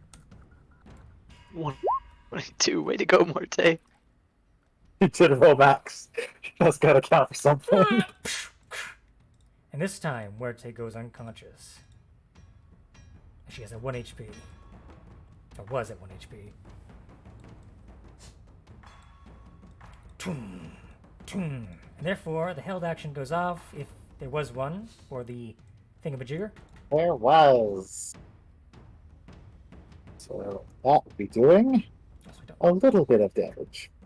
As a treat. Guess I don't need to be. Have that. Flamethrower. A little bit of damage as a treat.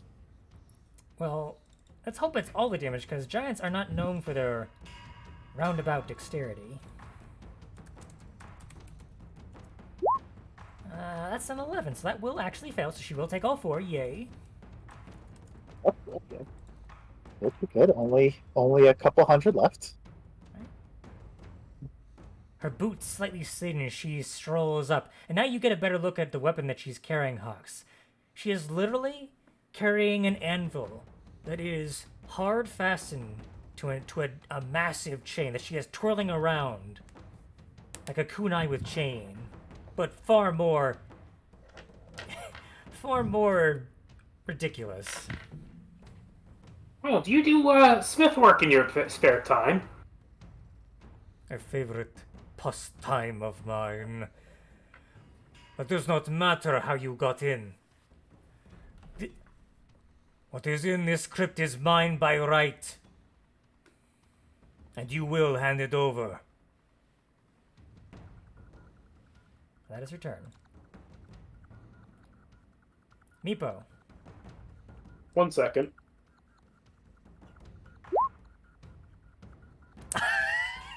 Alright, not Meepo. Alright. That is a Wisdom save. wisdom save. Okay. Giants actually get, they're one of the, not a lot of creatures actually have bonuses to their saves. Giants actually do. That's a natural 20, unfortunately. That's fine. But that would have been so clutch if that worked. I'm so sorry. I mean, it's already done its job once. And That is true. It worked on one giant, not this one, unfortunately. Meepo. Right, I don't have much to do with this, so I'm just gonna skedaddle. Alright. Skanuk. Well, does the portal make a noise when it opens? No. It's very quiet, actually. Okay, I'm going to open the portal. Okay. It does appear in the, let's see here, in the center. Currently her focus is not towards that, so I'm gonna like have that, it's not very well drawn, but that golden line in the center is representing the portal. Okay. Now I could probably do a lot of damage if I attacked right now from through the portal. That's problematic. Okay, 5 to go through. Do I want to? No, I don't. Alright, best of luck, guys. And Canuck is going to see if we can't. A little bit From- actually be like right there. From here, can I get a line of sight on the giant?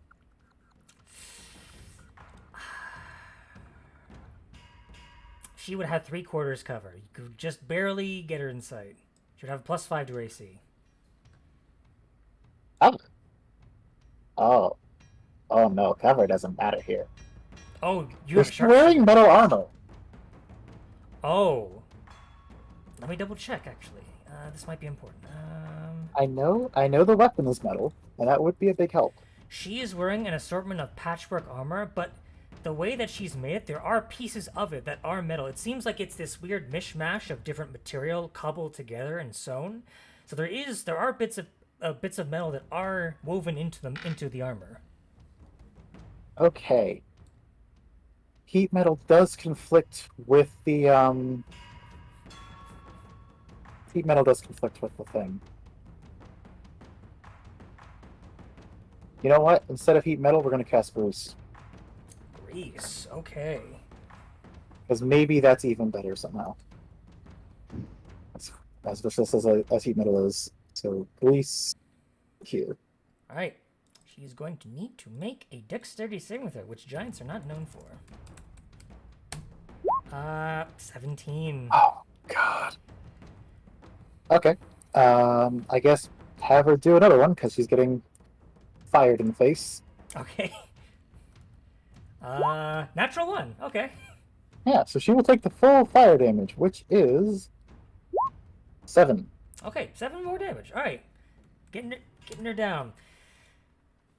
As she kind of like slowly tries to make her way down the stairs, which by now is would be an OSHA hazard for anyone else. She slips a little bit, but manages to hold herself on the crypt walls.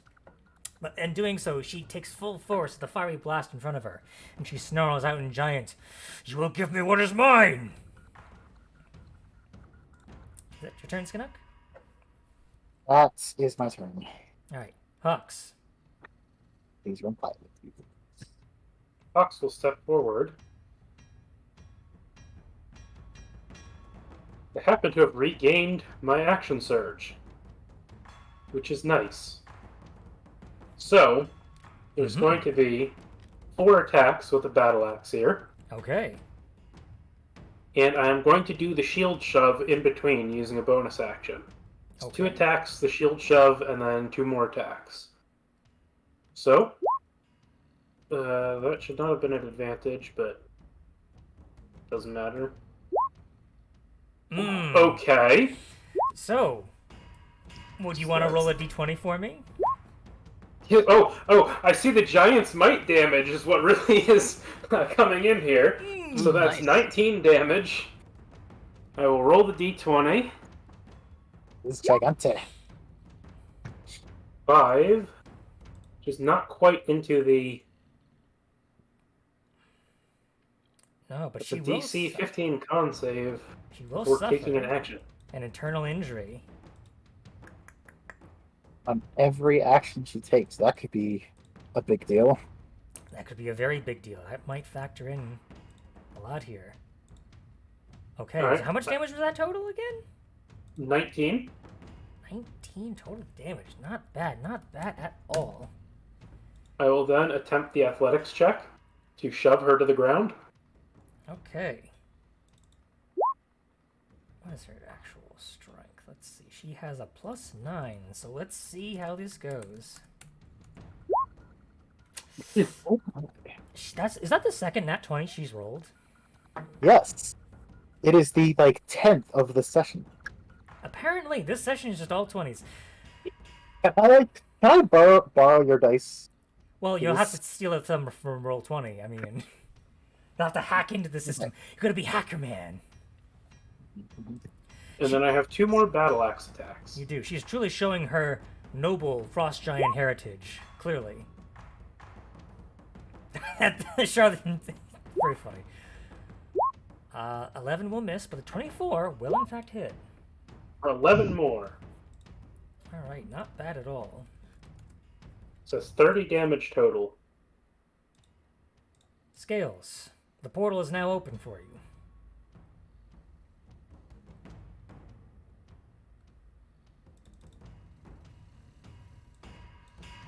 So this will hopefully keep her on the greased terrain. It will actually. Let's see. She'll have to make a different maneuver for this if she wants to keep her footing.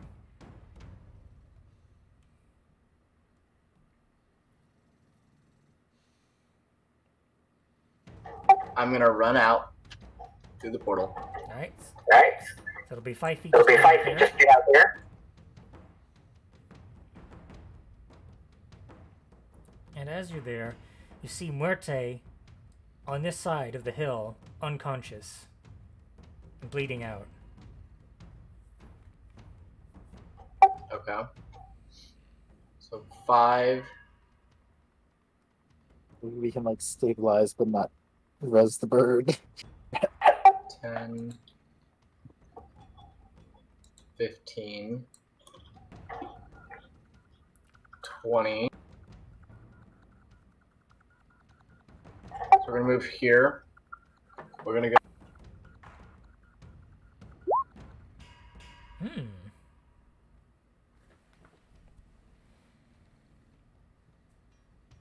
Bane. Okay. Giants, let's see. Giants get a plus 4 to their charisma. That's gonna be a 15. That passes. I'm so sorry, guys. I will continue to run away. 5 times. Alright. She will take notice of you, though. Oh no. But first, she has bigger fish to fry. Muerte will make a death save. Okay, that's 1 pass for her. Good girl. Alright, it is now the Frost Giant Noble turn. So she starts her turn in it, yes? Or ends her turn? For Greece, it is whenever she. A moment. Where did I put that spell? Did I not? Alright, I'm gonna post the spell again so that we can all see it. So I cannot find where it was in the chat earlier. I don't believe see it it's in the chat, End's that's weird. turn. Each creature standing in its area, let's see, enters the area or ends its turn there. Okay. Let me double check. Can she in fact make 2 attacks with this? Yes, she can. Okay, but first, before she takes any sort of action, she must make a Constitution saving throw. DC 15. Unfortunately, she has a +8, so she has a good chance of succeeding, so I'm gonna hope and pray for you guys that she will fail this. That's a natural 19 +8, unfortunately, so she will get her action this turn.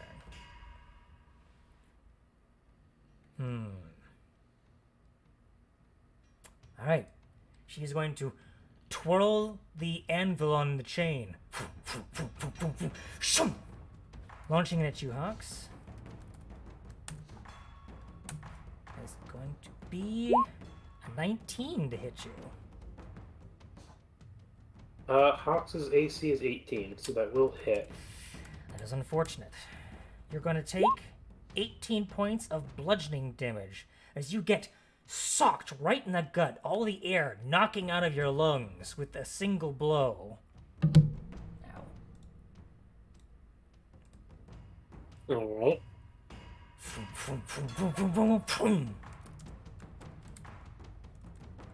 Once more.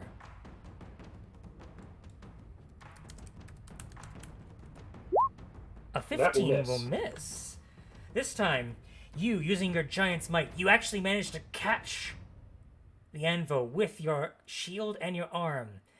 You're like, whew, but then she yanks it back into her own hands. I have to make an intelligence check for her.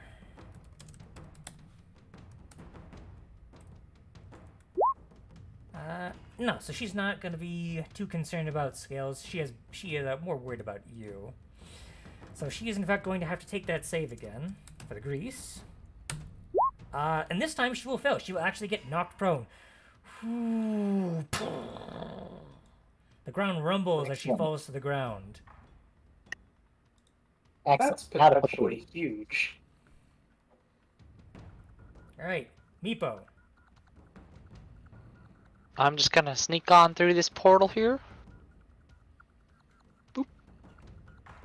And walk on over here. That's 5.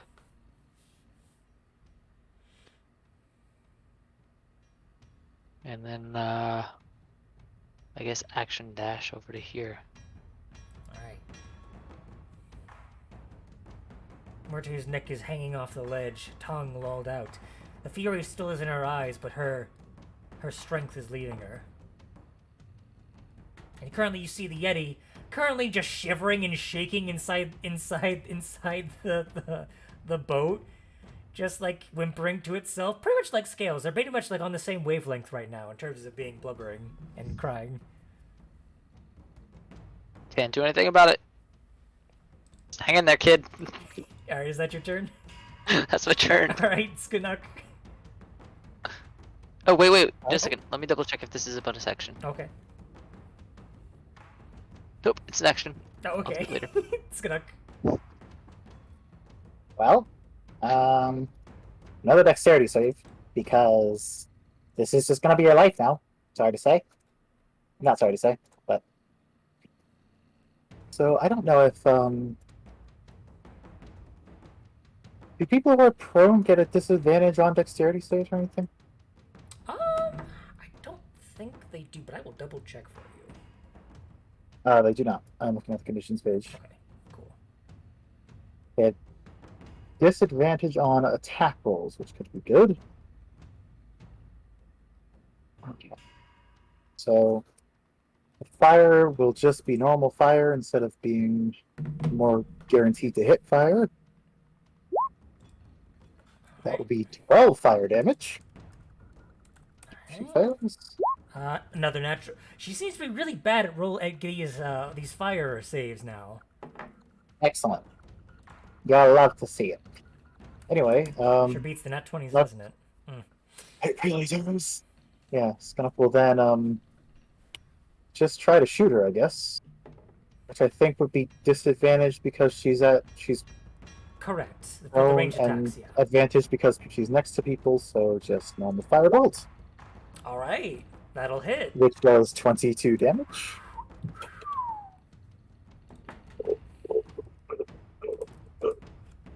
Alright, you now notice the wear and tear is starting to take its toll on her, and she is visibly sweating and starting to bleed a little bit. Can be.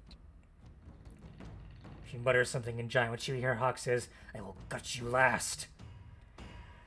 Hey, Scales and Meepo, what are your passive perceptions? My passive perception is something like 15. 15, and your Scales? 12. Well, Meepo, you notice that there's another sled. Oh, there is. Yeah. There's some kobolds on it, surprisingly. They can't see me. I'm invisible. Right, you're invisible. They're currently... But you... Wait a second. You recognize some of these kobolds. They were with that Harpel woman. These are the undead ones? A couple of them are undead. A couple of...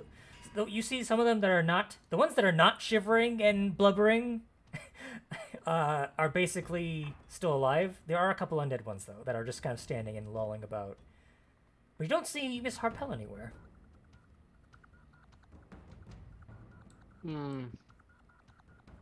Oh.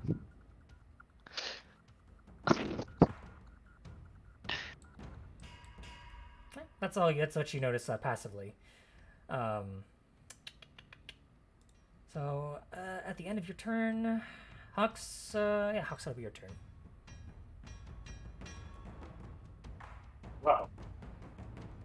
She's prone. I am adjacent to her. This is, A prime situation, as it were. yup. So the axe is coming down 2 more times. Yep. 21 and 20. Both will hit. Alright, that's 6. The first one will get the additional d6. So 10 for the first one, and 11. So 21 more damage. She's starting to look a little rough, a little bit more bloodied. And while she's already down, and I don't really have a use for the push or the shove, I'm going to activate my second wind Okay. and get some health back. So that is 5 plus 6. I'll get 11 health back. Whoop. No, I'm not at 450. I'm at 45. Ooh. Are you sure? All right, is that your turn? That will be Hux's turn, yes. Okay, Scales, it's your turn again.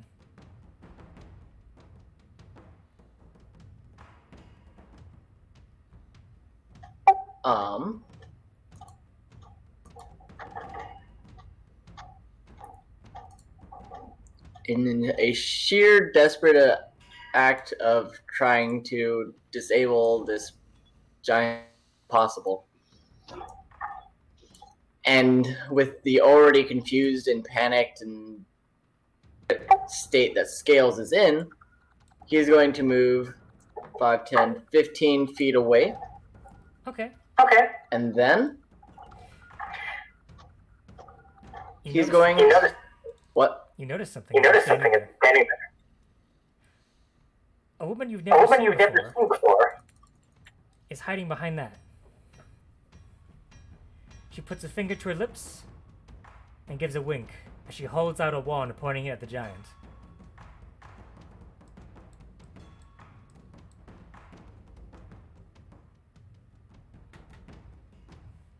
I'm going to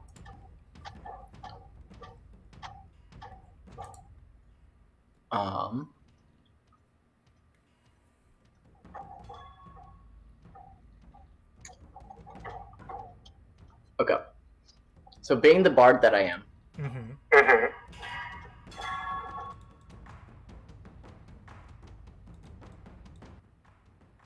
I'm going to. So initially, Scales plays a flute to cast his spells, yeah? He's not holding his flute. Okay. He's holding a horn. It's kind of the same thing, right? Yeah. So he's gonna attempt to cast sleep through the horn. This is the special horn. It's not special, it was just sitting in a dusty old box.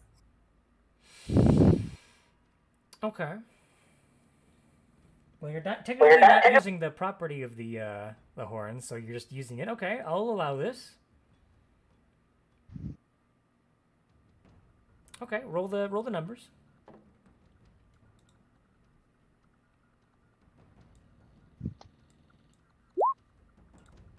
Nice.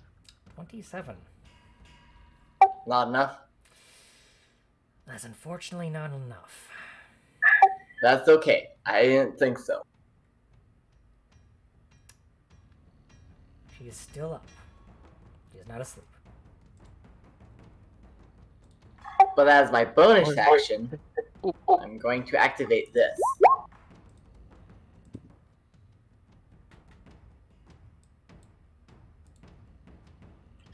On the giant. Okay. Ooh. And that would probably be like the saving throws taken action. Oh, yes.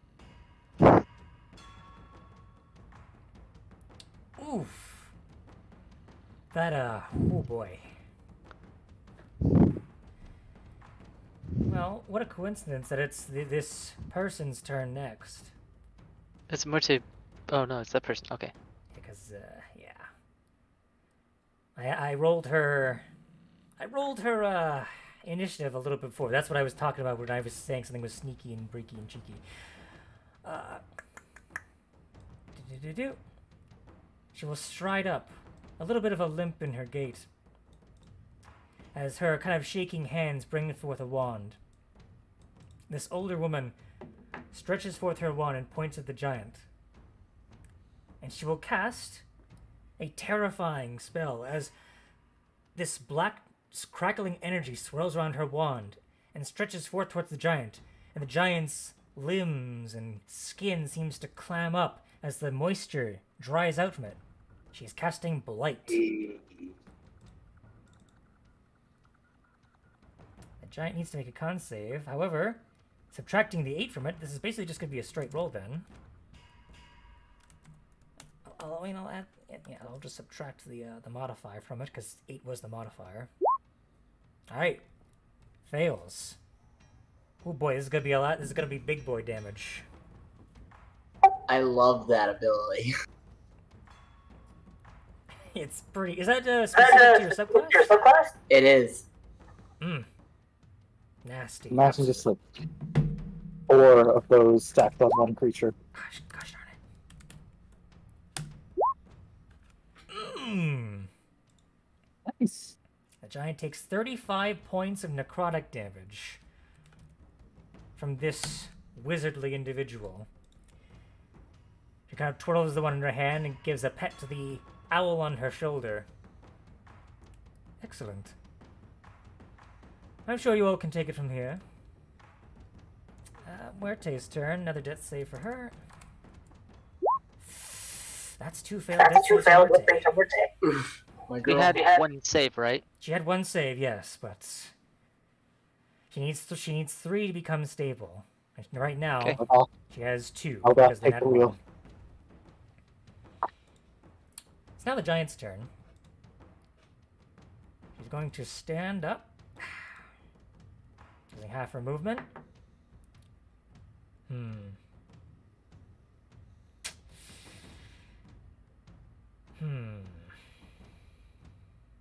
You know what? She's just gonna go for Hawks. She's out for blood and vengeance. He dares to be big in her presence. Exactly. An insult to her ancestors.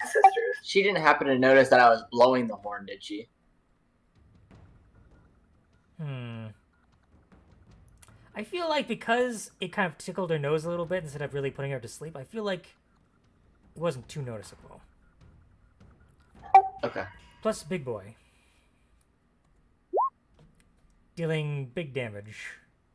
Oh, wait, hold on. Did you roll the save? I was about to say. She still needs to do the save for the thing. This could actually change everything. Okay, didn't matter. But still, it was good that she has that there. I kind of wish that would have come into play, but dice. I'm rolling too well for my own good. So that will hit, yeah. The Alright. 29. Or That's the good. 27, I should say. Yeah, 3d12. You take 32 points of bludgeoning damage. Skinnock, I might end up using the cloud rune to pawn that off on your turret. Alright, if you insist. Yeah, I'm gonna do that because I don't want to take 32 points of damage. I'm gonna use the cloud rune to catch the attack, and there's not really another enemy to give it to, so Can't make her smack, so that's unfortunate. Wait, no, there's the birds. Can you see the birds? it's 30-foot range. I'm not even close. Yeah, Fair but enough. the birds are far gone by this point anyway. They're still kind of like hanging around, but they're like way up in the air. Oh, that's bad. How much health does the turret have? I am checking. I'm pretty sure it has... Is it like times your artificer level or something? Yes, it has 30 hit points. Okay, so that would actually be enough to clang destroy it. Shum. Sorry, I would... No, it happens. Better that than your head. She will go out for a final hurrah, however, for 21. Okay, that will hit. This may be the last thing that she does. You take 22 instead. So instead of falling that- unconscious, if- you just take 22. Yeah, if I had taken both of those, that would not have been good at all. So You just lost your leg. You don't need to lose your life too. Can you imagine? All right, that is her turn though. Meepo. Excellent choice. Yes. Just in And the I nick of pop time. back into visibility when I do that. All right, you do, and then the kobolds are there. Ah! As they all scream in terror. I'm gonna move over to here. Let's see. Movement. Yeah, I'm just gonna move over to the corner of this and see what Scales is up to and check what's going on over there. Yeah, you now see this Harpelman who you had seen before only briefly, in a brief conversation that you had had with her. Has now squared up against the giant. You said she has an owl on her shoulder? Indeed, it is not the same Do I owl that you saw recognize it? before, It's though. not It the same one. is a Okay. different type of owl. In which case, let me double check how much my movement I used there. I used all my movement for that. I've used my action. I will just wait then. I guess I'm gonna ask the lady what she's doing here. What are you doing here? Following a lead. I'll tell you after we're done here. Fair enough. Always gotta be so mysterious. did the giant make her save again for standing in the grease? She did. Thank you guys for reminding me of these things. Boom! And slut. To add insult to injury to this noble warrior princess. Alright. Skanuk.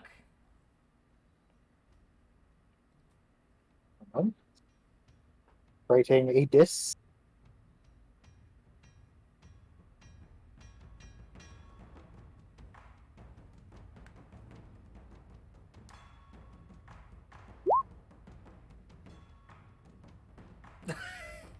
Looks like you got your own version of vicious mockery. Let's see. I don't really have bonus actions anymore, so I'm just going to shoot her in the face.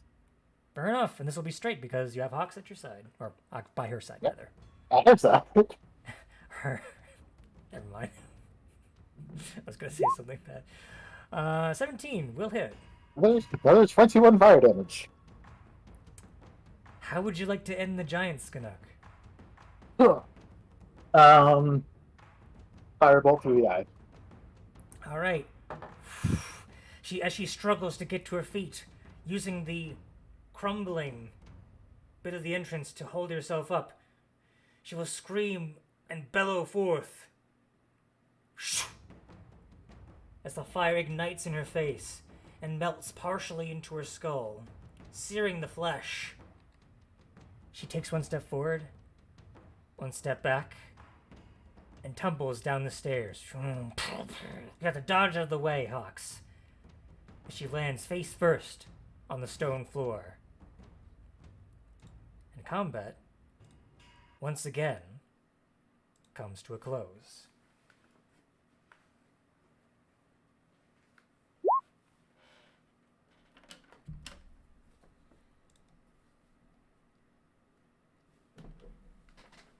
Alright, go ahead and roll investigation checks. I'm going to go back to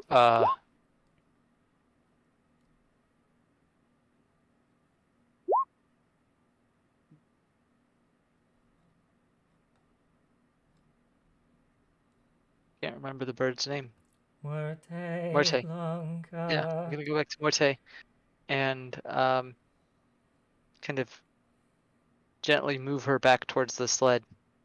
Right. Make an animal handling check for me. Is she conscious? No. It stabilizes her, but it doesn't make her conscious. You're right, she's not actually conscious. Never mind, I was going to have you roll something, but instead I'm going to have you roll a strength check, because try dragging Right. a large bird with your tiny little body. Yes. Is it strength or strength athletics? I'll let you do athletics. if you want. Okay.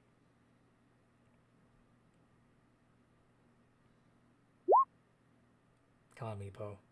10. It's gonna take you a while, but you're doing it.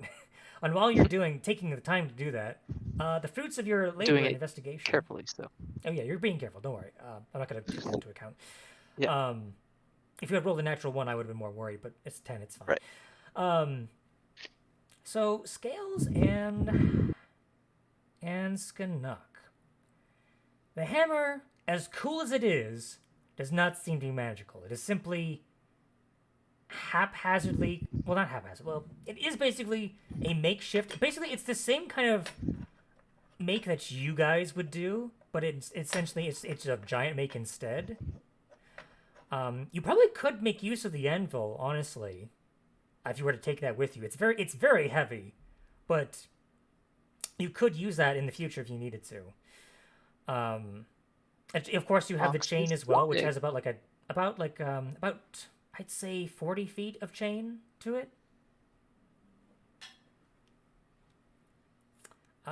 You also notice her fine ram's helmet, which as you remove the helmet, her eyes no longer have that blue frosty glow.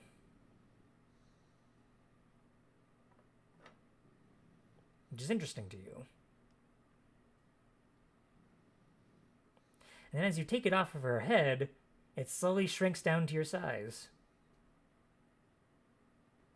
Oh, You know, I feel kind of bad about this.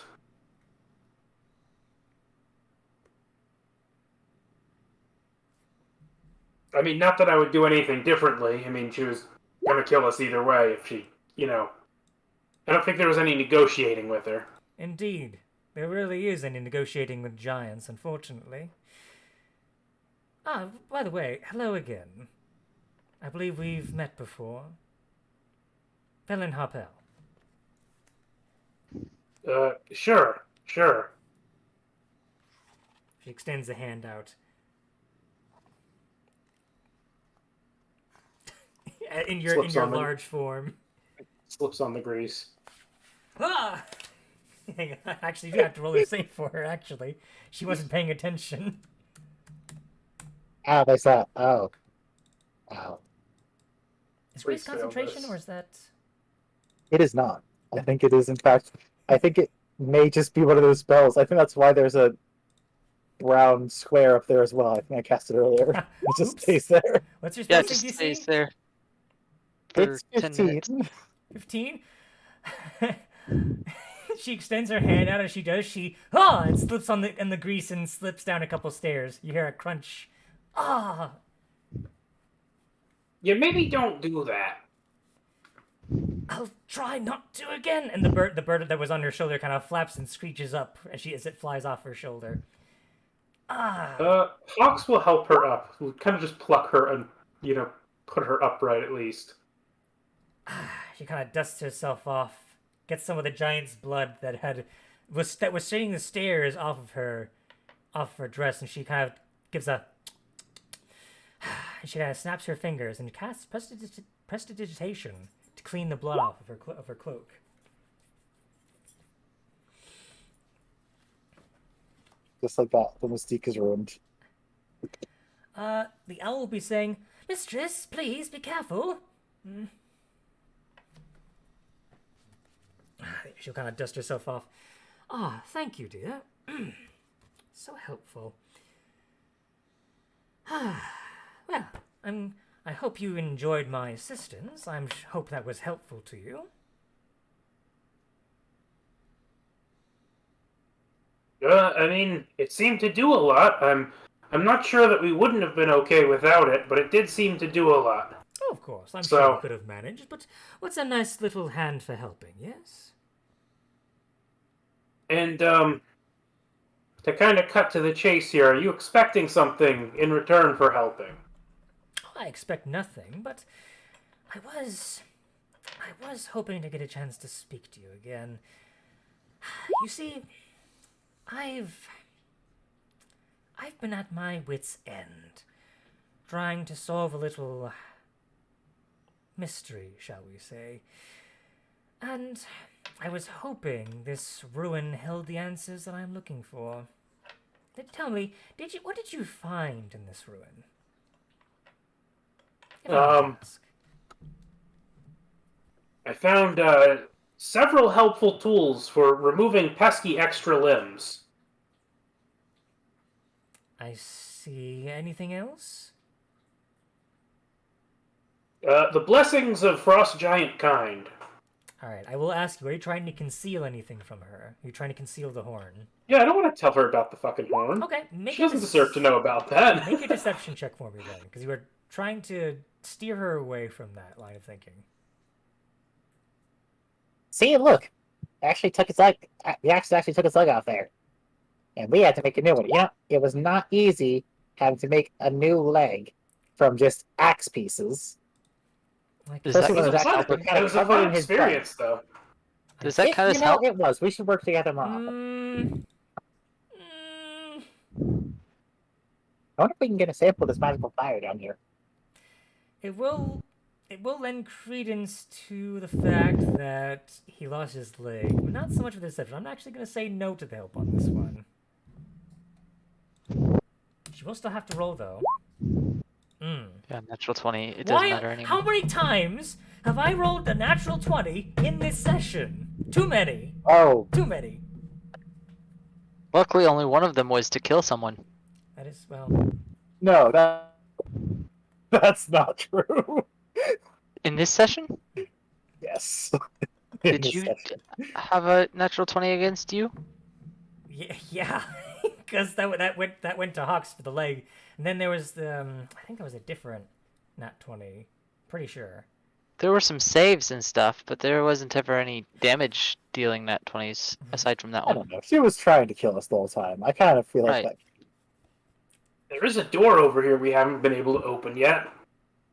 That is true. She does sense your deception. You notice that she gives you a wry look, but she says nothing of it and gives a. Why don't you make an insight check? You're good at those, aren't you?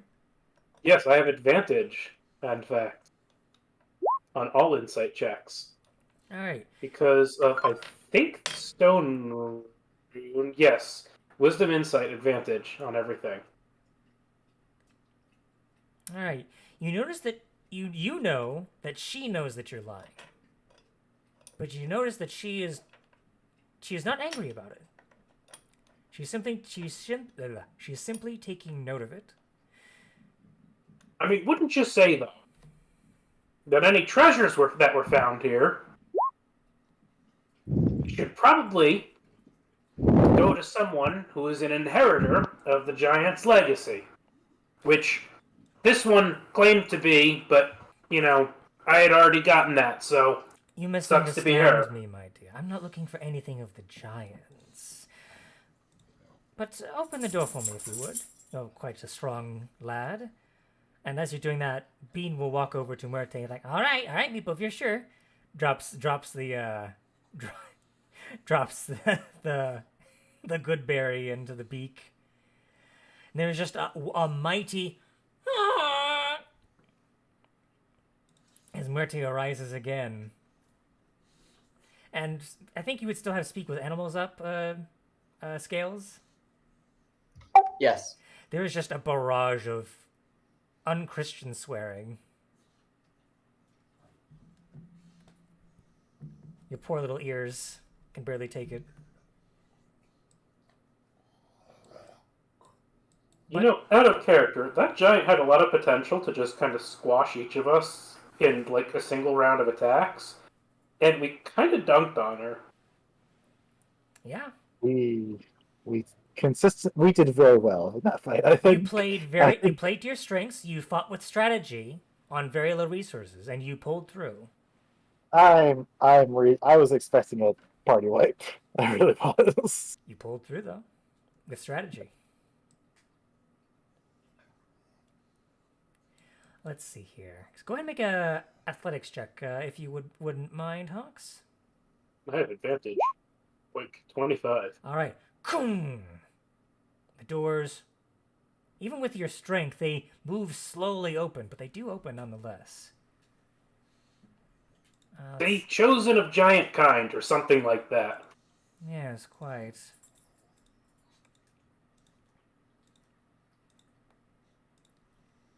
She steps in. I don't know.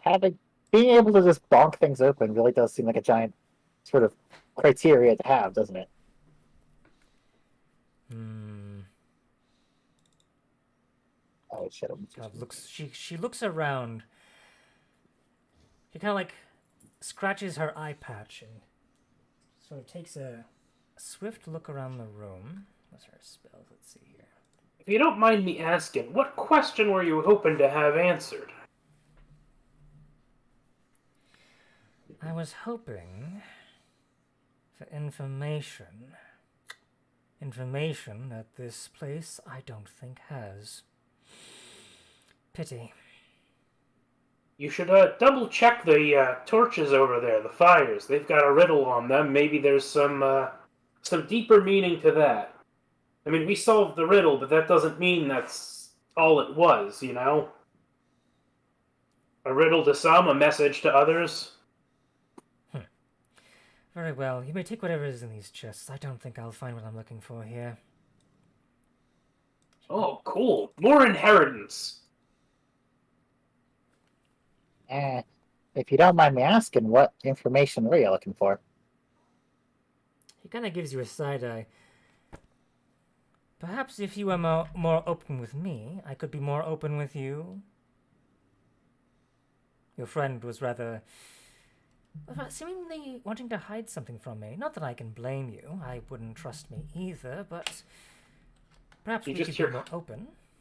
You just hear Hawks yell from the other room, "That's because it's mine! And I won it fair and square." I mean, we won it fair and square. It seems I've touched a sensitive subject. He did lose a leg for it. Oh, that is fair. I can kind of sympathize. I lost my own eye, so I get that feeling sometimes. So I don't blame him a bit. But she will continue studying the riddle. Meanwhile, Hawks, if you would you like to open these chests? Yes. Now I have some very sad news for you. As you open these chests, I need to double check the page though. But I do remember offhand what is in these chests. As you open these chests, each one contains a single item. Oh no. The items are an elven arrow, a dead snowy owl frozen stiff, a gleaming scale from a young white dragon, and a fist-sized stone. I see. So, we solved the puzzle backwards. Yes. It wasn't even a Off puzzle. of a lot of technicalities. Yep. This is like hiding your key under your doormat, but dumber. I usually surprise the giants. We spent so much time agonizing over whether it needed to be in a boot or not.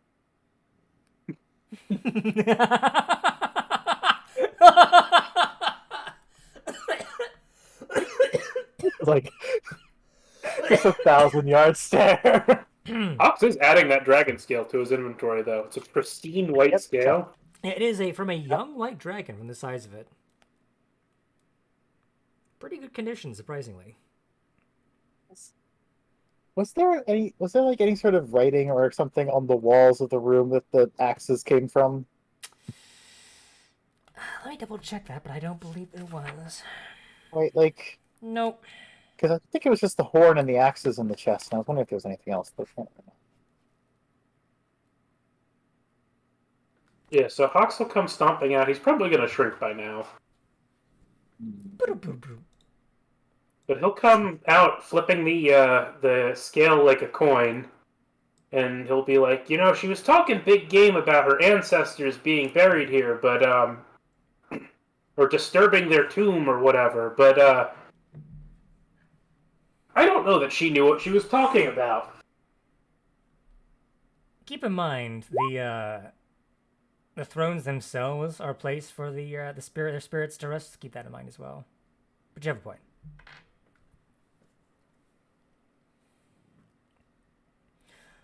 By the way, so while you're doing that, Scales and Meepo, would you like to rejoin the group?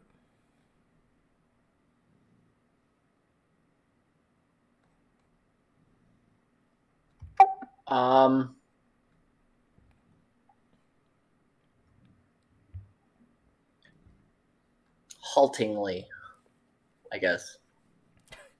Okay. Slowly.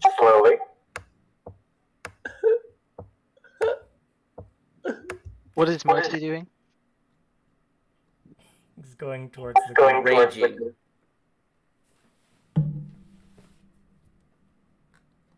What is Muerte doing?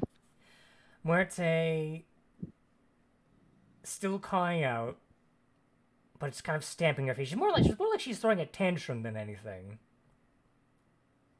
But she will go back and she will sit in front of the boat and in a huff. It's There, like there. wings crossed. If she could, she would. Muerte, I know you're angry, and I know you're not in a good mood, but why don't you keep an eye on those kobolds so they don't steal anything from our boat? That'll keep your mind off of it. You know that that image of like the chicken going like using its two talons towards its face, then pointing the other way. Peacock. You know that image? You ever seen that one? I think so, yeah. That's what Muerte's doing right now. She To those kobolds. Yes, Okay. that's exactly what she's doing. I'm gonna head back, and I'm gonna go back through the portal. All right. As you head back, the key begins to crack, and the portal fizzles. The portal is no longer active. Oh, man.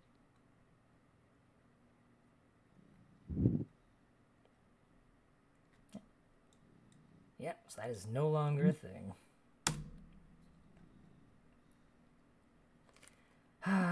You hear the wizardly woman begin to sigh. She kind of brushes her snow white hair. Another dead end. That means the only other viable solution is the one that I've been fearing this whole time. Damn.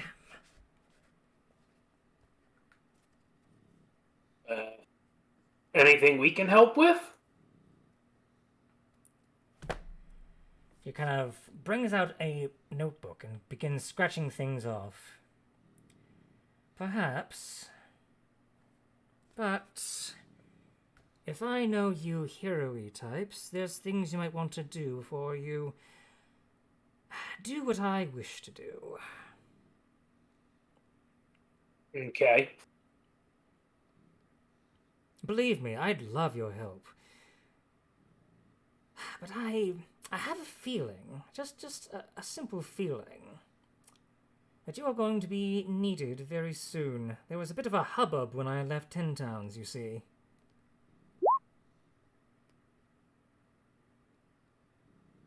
She kind of gives an eye towards each and every one of you. Do you know anything about the Duergar? Yeah. They're like dwarves, right? Yes, the Grey Dwarves. Apparently they have had some history with some of the species known as illithids in the far distant past, apparently. But that's not... Never heard of them. Make a deception check on that one. Please work. If nothing else, Hawks will present the kite and javelins that he's gotten from the Duergar. I'll say that that's high enough that it'll beat her insight passively, because she's more focused on other things at the moment. So take a look at the kite and javelin you're presenting to her.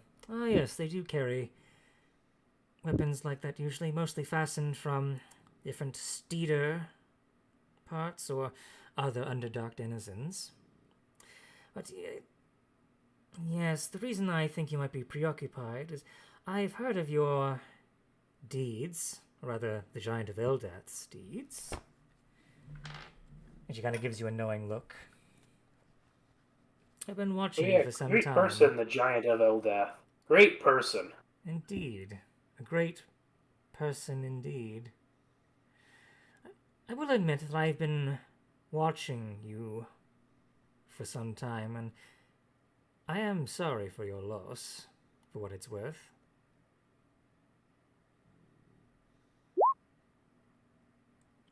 Thanks, I appreciate it.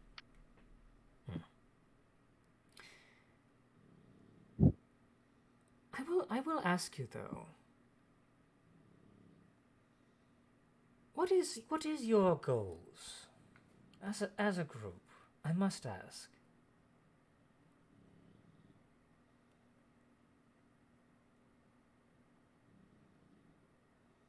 Where do you stand with the Frost Maiden?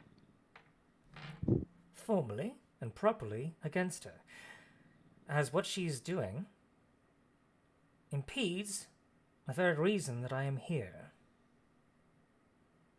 Well, then we're on the same side, because we're working towards getting rid of what she's doing in this area, trying to bring back the regular way of things and the peace to 10 towns. What peace there was, at least. She kind of turns. She is listening to you, but as you say Drakicide, Skanuk, she actually gives you an eye, and there's a bit of a smile there, and a nod of understanding. Ah, yes, the run-in with the White Worm, I take it.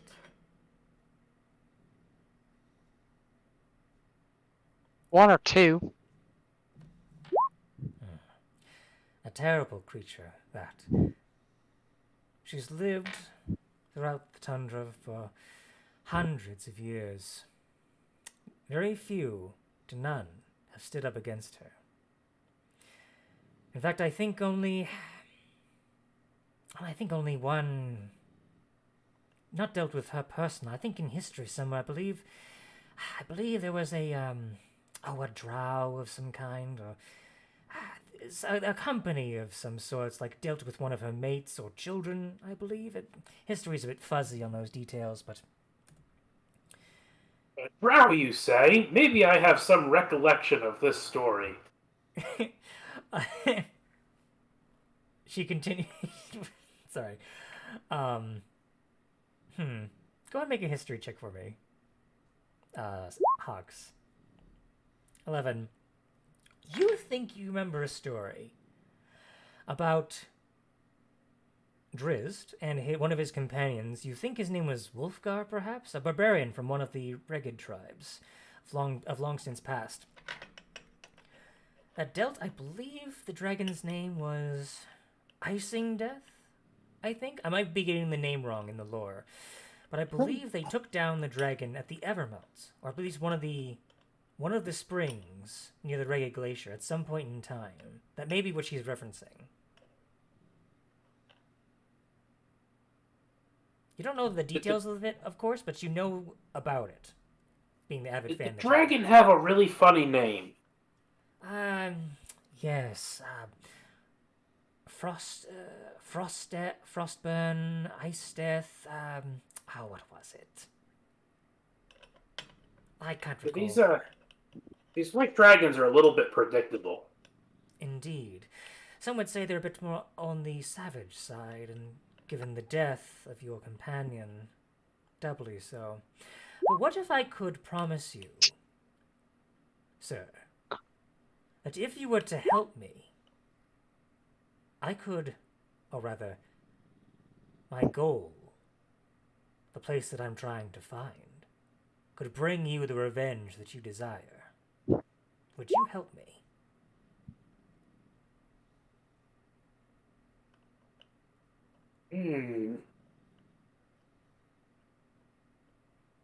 I mean, we're interested in something, right? I don't think Eldath would like us using the term revenge. But, maybe justice. Justice, that's a better term. Yes, justice. Would you like justice for your friend, then? Meepo, how does Eldath feel about this kind of justice? Well, Eldath's not too concerned with justice. There are other gods that do that, but Then there shouldn't be an issue then. If we come across the dragon, I don't have any problem with dealing with it like we If do everything else. it would be a lot more peaceful without her around. That is true. That's not really. Eldath's never really been the one to instigate peace. Nor I'm just kind of an outlier here. I'm for it, but that's just Eldath's more of a well, one of her names is the Quiet One. Very well. I am still curious of what you were trying to hide, though, Mr. Hawks, was it? Yeah, I was just worried that you were here looking for artifacts to loot, and well, we've got a couple of things that we were again have earned for trial. Yes, you can keep them. I'm not interested in stealing them. I was just curious if what I was looking for was here, which it is clearly not. Should we show her what we've got just in case it's got some hints? Oh. Might as well. I don't see a problem with it if she's not going to take it. And if she Yeah. just needs the information, then we can let her see it another time too. Yeah, Scales, you got that horn, right? Yeah. And I got this rune.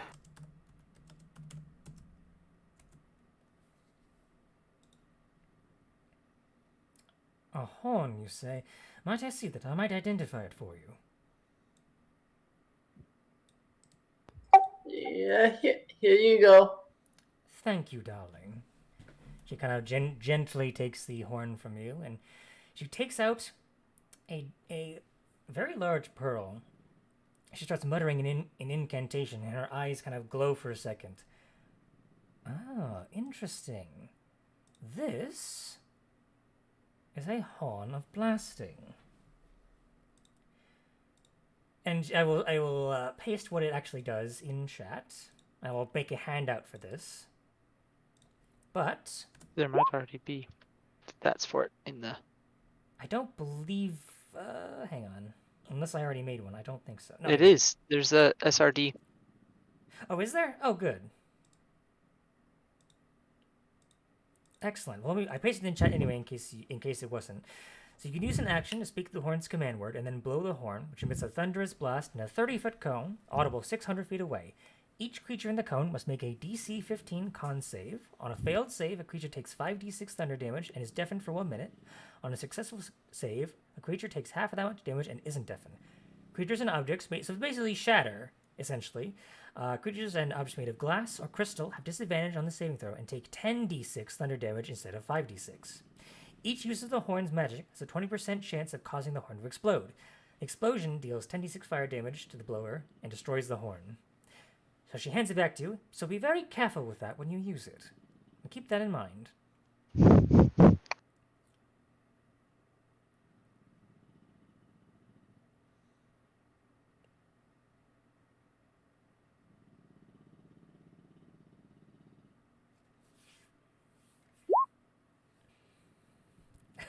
One in 5 chance of you dying.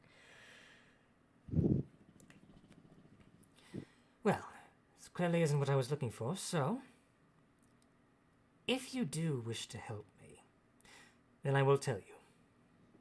I do, in fact, need your help. I can't do it on my own, you see.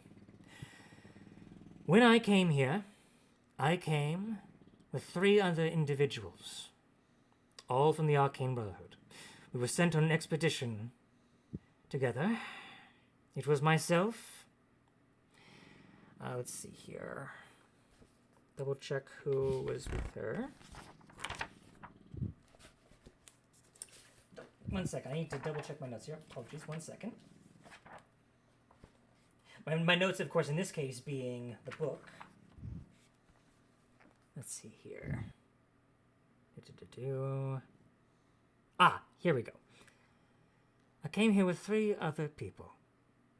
I came here with a woman named Avarice, a tiefling albino. I also came here with a man named Dazan, He was a red wizard of Thay, though you wouldn't know it by looking at him, full head of hair and everything. And with a nosy nobody by the name of Nas Lantomir. And there's a bit of venom when she says that name. Would I recognize any of those names? Go ahead and just make a general intelligence check for me. Natural 20. Okay. You recognize Dazan, and you recognize Avarice. Those two names you recognize because they, while Harpel was like present during your your test, as it were, Avarice and Dazan were directly overseeing you. They were the ones who were presiding over your test, and they're the ones who specifically failed you. You remember Avarice as a albino tiefling. You remember that she had two gargoyles with her, named Gargle and Gurgle. And Dazan, you remember being you remember he had a white next to him at all times. Bit of a, kind of like, looked like a typical wizard, although he had all sorts of brown leathers. Very large brown hat. Brown, kind of bushy, scraggly beard. Stir in both of them.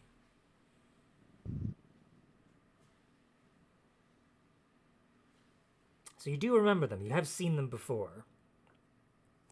And heard of them before. I came here with those four. Those three, rather. Of course, as soon as we came here, we couldn't decide on what we were supposed to do to find what we needed to. So we all split. I hear Dazan was an idiot and got himself killed over a misunderstanding with the locals and is now dead and burned at the stake, so I don't have to worry about him anymore. But Avarice, I don't know what came of her. She's very crafty, though. Last I heard, she was heading out in, what's Caer Dineval, I believe it was? Yes, I believe it was Caer Dineval she was heading towards last. Nas, however, I have a particular hatred towards her because she stole my professor orb.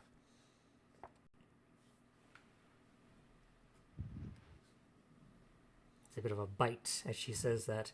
Go ahead and run an Arcana check for me, Skanuk. Okay. Arcana check. 12. Okay. You actually do not know what that is, offhand. Was she a albino tiefling or just a tiefling? I thought that was just an adventurer that died on Kelvin's Cone. That was just an adventure. That was a regular colored tiefling. She was not albino.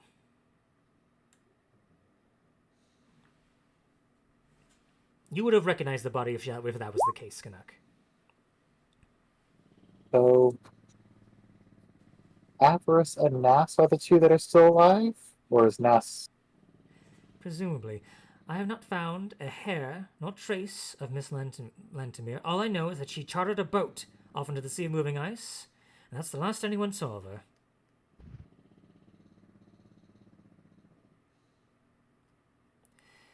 But that's not why I really need your help. Although that extra bit, if you could find Nas Lantomir, that would be equally helpful, but no. I need your help to find what we were originally searching for. There is an ancient city buried underneath the ice. This city is known as Yithrin, a lost fragment of the Empire of Netheril, whose wizards created many of the magic items we find scattered across the world today. It holds magic beyond our wildest dreams. We might even find something there to end this hateful winter. Intrigued? Cool. I mean, city of cool magic stuff sounds like an interesting little adventure. Indeed. Power to end Something winter that and Hawks to is kill a dragon. interested in. I'm interested in exploring ancient ruins and stuff. That sounds exactly like what an adventurer would do. Right.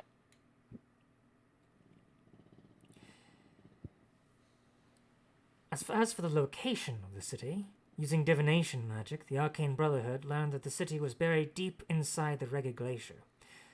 But the glacier can be cracked open at a place where a waterfall once flowed down its side, but has since long frozen. We've already found the waterfall, and that's where we split up. Because all we need now is the magic to break open the glacier. Which, unfortunately, can only be done through one thing to my knowledge. The one thing that I was hoping would be in this crypt, but unfortunately is not. A horn of blasting won't open it? No, even I've looked over its magic, it's nowhere near strong enough, even though its magic is strong in its own right. Giants, as silly as they can be, their magic was strong. Ancient, but strong. No. We need the Codicil of White. A book written by the Frostmaiden's own hand.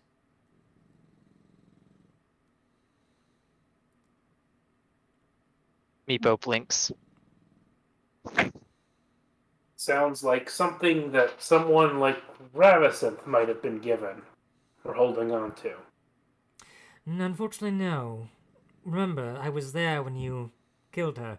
Inspected her body, but didn't find anything of the sort. Right. I mean, like someone like her, though. Indeed. Is there any other losers like her running around It's likely making it is animals? It is likely it is written and guarded by Oro's followers. But there is more divination that has been done on my own time. It is likely it is being held in a frost giant fortress on a mist-shrouded island in the sea of moving ice. Isn't that Arl's Island? Likely. That is where our That followers sounds are. like a lot of work. Yeah, that means we gotta go to the island, come back, use the thing to get the other thing, go back to the island. Yeah, there's gonna be a lot of back and forth. Such is the Well- nature of venture, but it is yours to decide if you will help me. But like I said, there was a hubbub when I left town.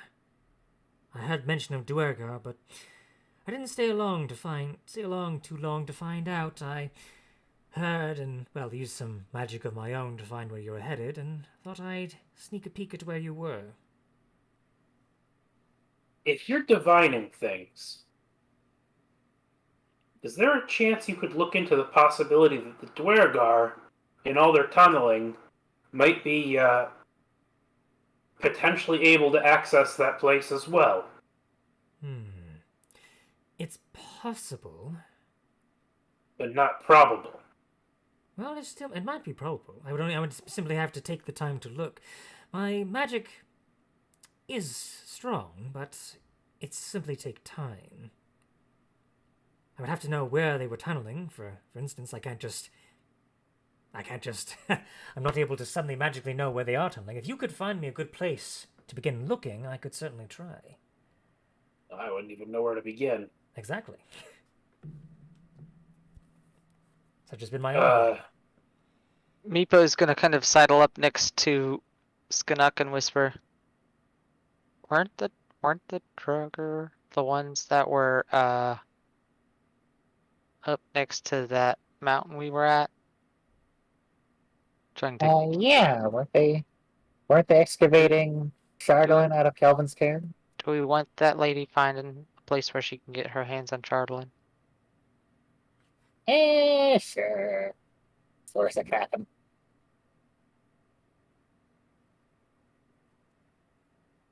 Blinks twice. So, do we have an understanding? Will you help me?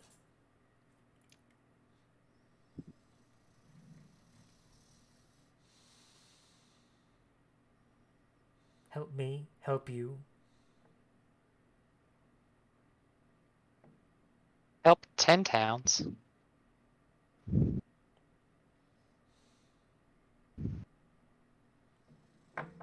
I could, in my own way, although my mission takes priority. I hope you understand that.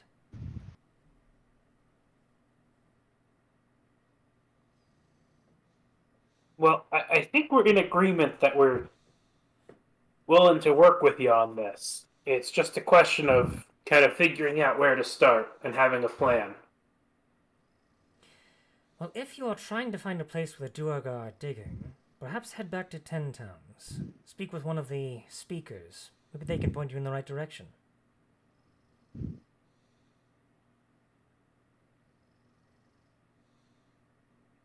I mean, weren't they digging up on Calvin's cairn when we went by there?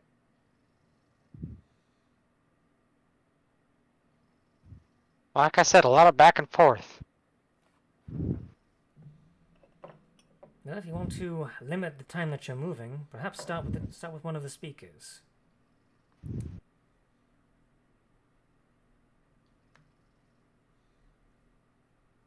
Of course, that's merely a suggestion. If I might make one other suggestion, however, I think you all are in need of a good rest. Am I correct?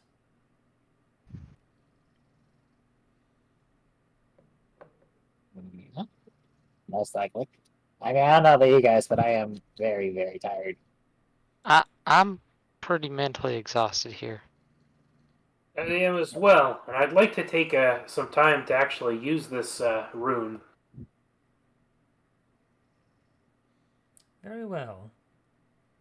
Perhaps I can be of some other assistance as well. And she will start closing her eyes, and she will start waving her hands as she casts Leomund's tiny hut of her own.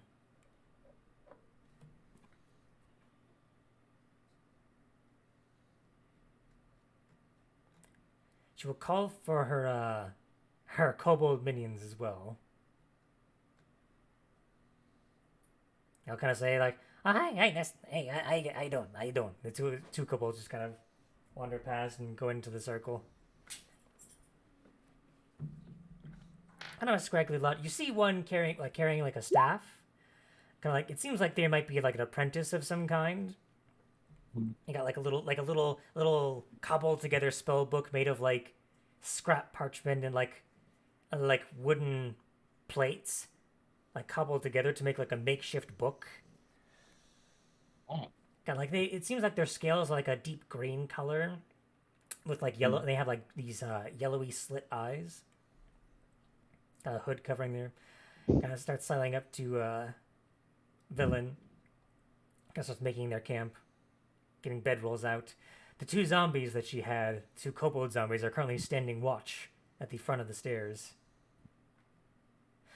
Yes, don't mind them. In my line of work and what I'm paying them for, sometimes there is an accident, and when there's an accident and kobolds are dead, I make use of the bodies after they're gone. Necromancy is my specialty, though I do know a bit of divination on the side. I hope that doesn't bother you too much. I'll make like an insight check on that's like how downtrodden the kobolds are. Sure, go ahead and make an insight check. How oppressed are my brothers? Rise up, Stormcloak! No, 15,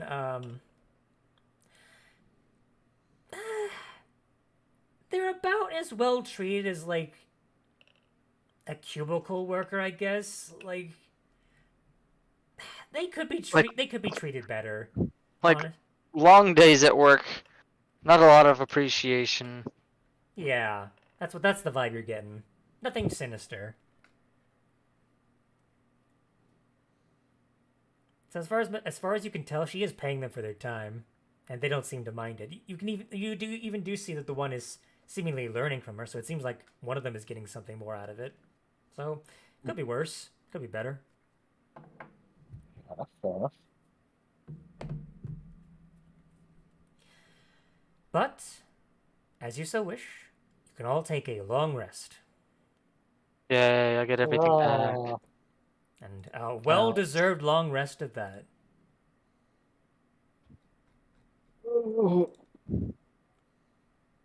We killed so many enemies. Indeed, you did.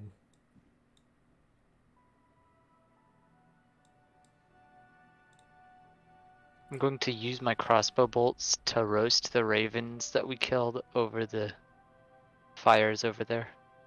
No need, my friend. They're pre-roasted. Some of them. Indeed, some of the kobolds take notice and kind of ask, like, "Hey, can we scrounge some of that?"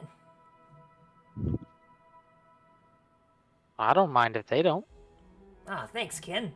Ah, neat. They start kind of eating up. You see Velen now just flipping through her book, making note of her spells for the We're evening. talking about going to Arl's place as well as checking out Drugar. Alright.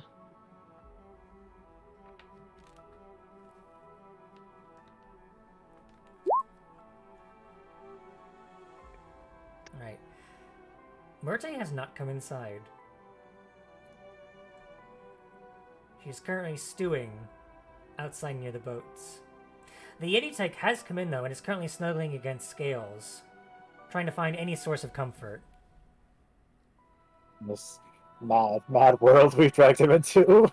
Yep, the poor thing.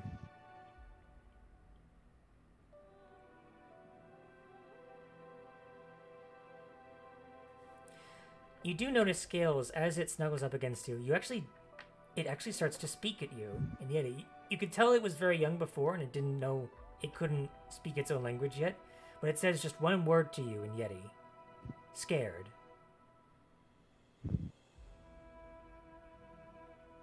Hurt. Same, little buddy. Same. Yeah, you both comfort each other in this knowledge. And as you rest, and as you start to go to sleep, Scales, the Yeti tyke, kind of snuggles up against you. Kind of your own blanket in a way. The rest of you, though, find comfort in the night's rest. The hours pass. It's would like to probably it's not. It's a bit morbid to discuss, but Skinnock would like to take a chunk off of the giant and toss it to Muerte, sort of a consolation. Make an animal handling check for me, Skinnock. Yeah, he's tossing from a distance. Sure. This is, of course. He's trying to help, but he's no fool. Of course. 5. Ah. Morte looks at you, looks at the meat. Snorts. Looks away. Alright, so yourself.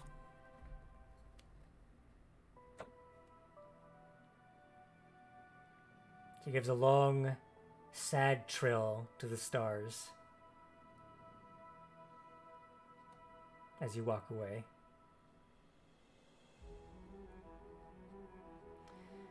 With that, though, all of you drift off into a nice, peaceful sleep. No dreams come to you this night. No omens. No nightmares. Just a peaceful, well-deserved sleep. And you all wake up, refreshed for everything. All your spell slots, all your abilities, all back. We could fight 2 giants. No, we could not. No, we could not. We could fight one Drugar. We kind of technically fought like 1.5. Technically, If you count the somewhat decayed giant as half. I feel like that skeleton giant was a pretty solid, beefy boy. Okay, I'm gonna. Well, you know what? No, okay. I'm gonna keep that secret for now. If you fight something in the future, I will reveal to you one of its abilities, which would have mattered in this fight. That's a secret for now. You say it all spooky like that. Well, That means there are more spooky things out there, which we already knew. there's always more spooky things out there, my friend. That's why I said Yes, which we already knew. Tee. Well, I have some more business that I need to catch up on. If I need to find you again, is there a place that I can more easily locate you? Well, you can Definitely. ask. I Go can ahead, what were you ask. saying? We've got like a place up in Lonelywood that we like actually sort of own. Do you know? I That we've suppose. Go ahead. I'm sure from we've discussed a lot here how very little will be able to stay in one place for the foreseeable future. Of course, of course. If I You, need you, I'll head up to Lonelywood then, and if not, I'll send a little birdie here, and she. where's the town that has the group that we're affiliated with Ah, that's in loosely? Bryn Shander. That's Right, Torga's. right. In Bryn Shander, you can ask Torga if she has any news of us. We're kind of loosely Ah, working together with them. Torga. That's how I found my information about Nas. I need to ask her again if she knows anything more than she was letting on. Very well. I'll keep those two things in mind. I'll hopefully see you again. Sooner rather than later, I hope. She gives you a wink. And she kind of limps a little bit towards the sled of hers, and all the kobolds follow suit. And she will go off.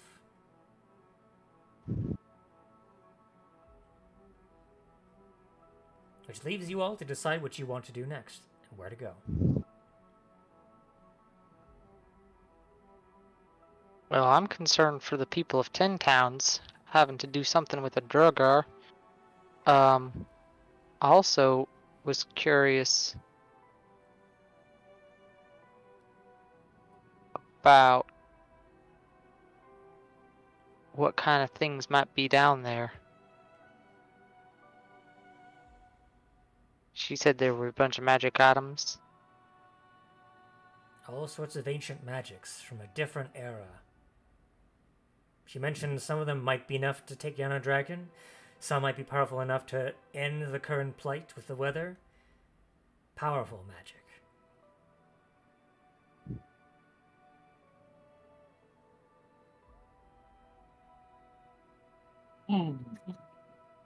Powerful magic is good magic. I must admit, I'm somewhat more ambivalent as to ancient. That's true. Ancient also comes along with curses a lot of times.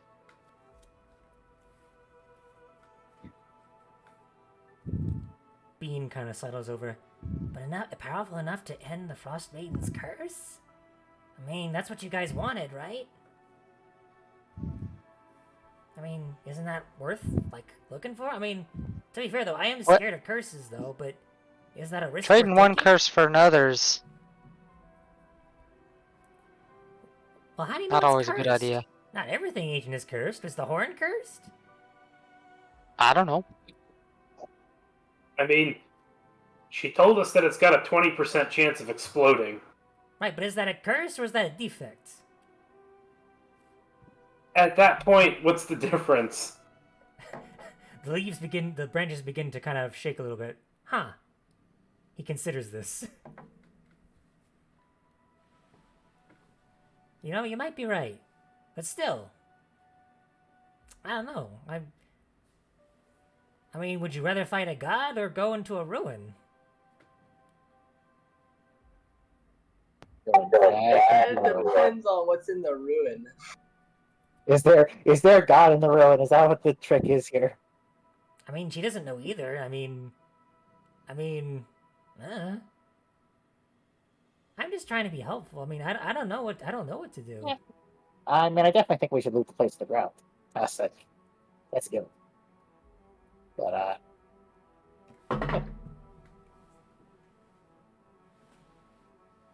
We also have to consider that other people are after this stuff.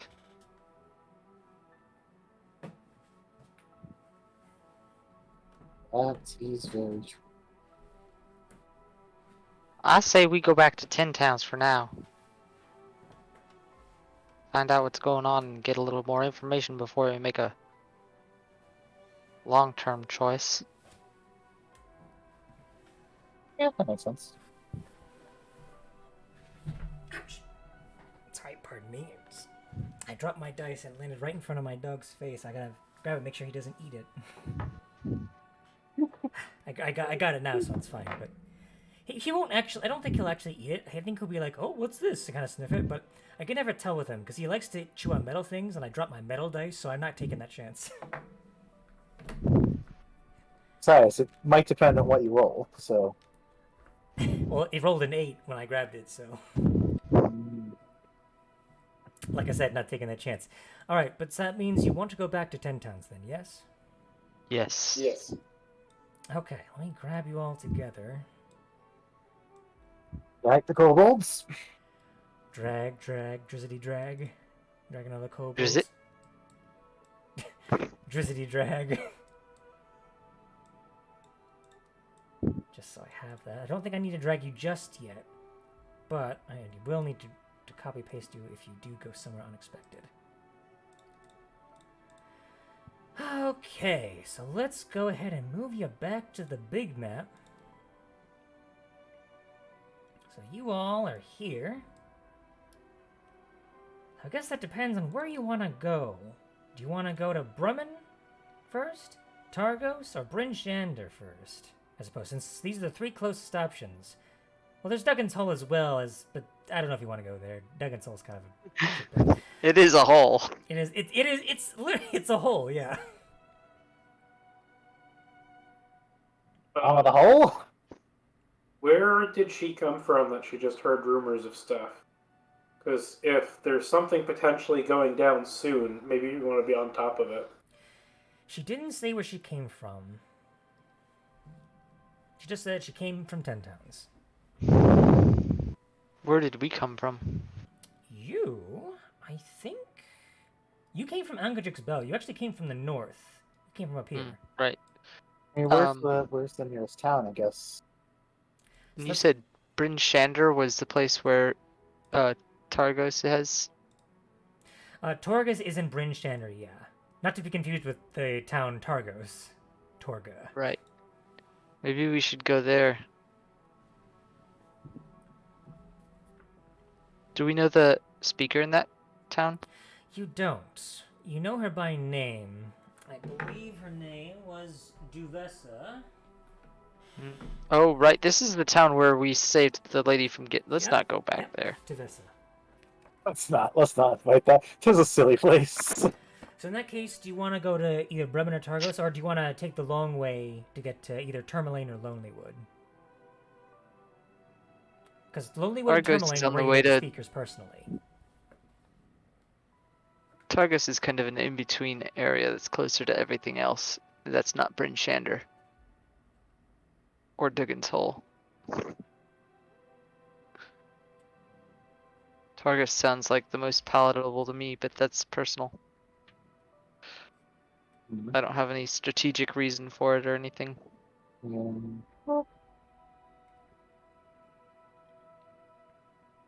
Alright, so you're heading to Targos then?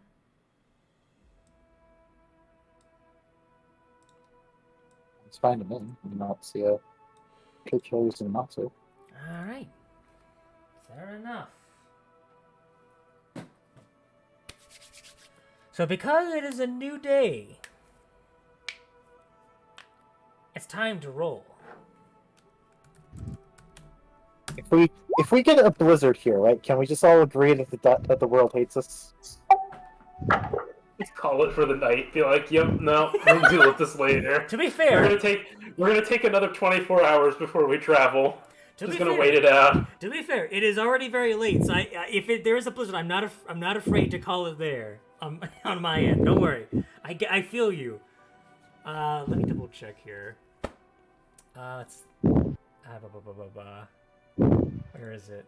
Okay, chapter 2, Icewind Dale, Wilderness Encounters. This one's actually in my digital notes.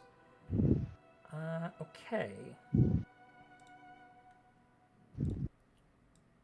So it is very early in the morning. Okay, now I get to roll 2d20s.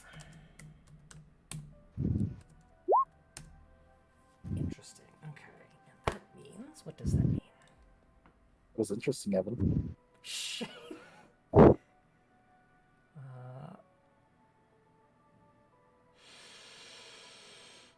Hey guys, It's a blizzard. this session ends here as whoosh, the blizzard comes forth. How long? Hey God, I'm gonna roll this D4 on the side. As I drop it. If we are going to wait out the blizzard, can I take the time to actually use the ice rune on my boots? You can, yeah, you can take some of that time, yeah. Okay. Takes so I will- about 4 hours for the blizzard as the blizzard lasts. You Scales, thinking quickly, cast the hut around yourselves, protecting you from the wind and the cold. Ritual casting? Okay, good. Alright, so no spell slot is wasted. And to use some of that time... The blizzard ends after 4 hours, but if you want to continue the other 4 hours, or...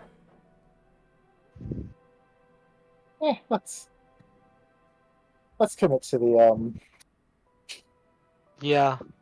We're tired of blizzards. You're just gonna kick it for a bit. Alright, so we'll go ahead and end the session there for tonight then. And as the session ends, I'm going to bump you all to level 7. Hooray. Hey, Level 7. Oh my goodness. I've been waiting for this so long. You guys Oh. earned it after that. I get 4th level spell slots and new spells from the... I get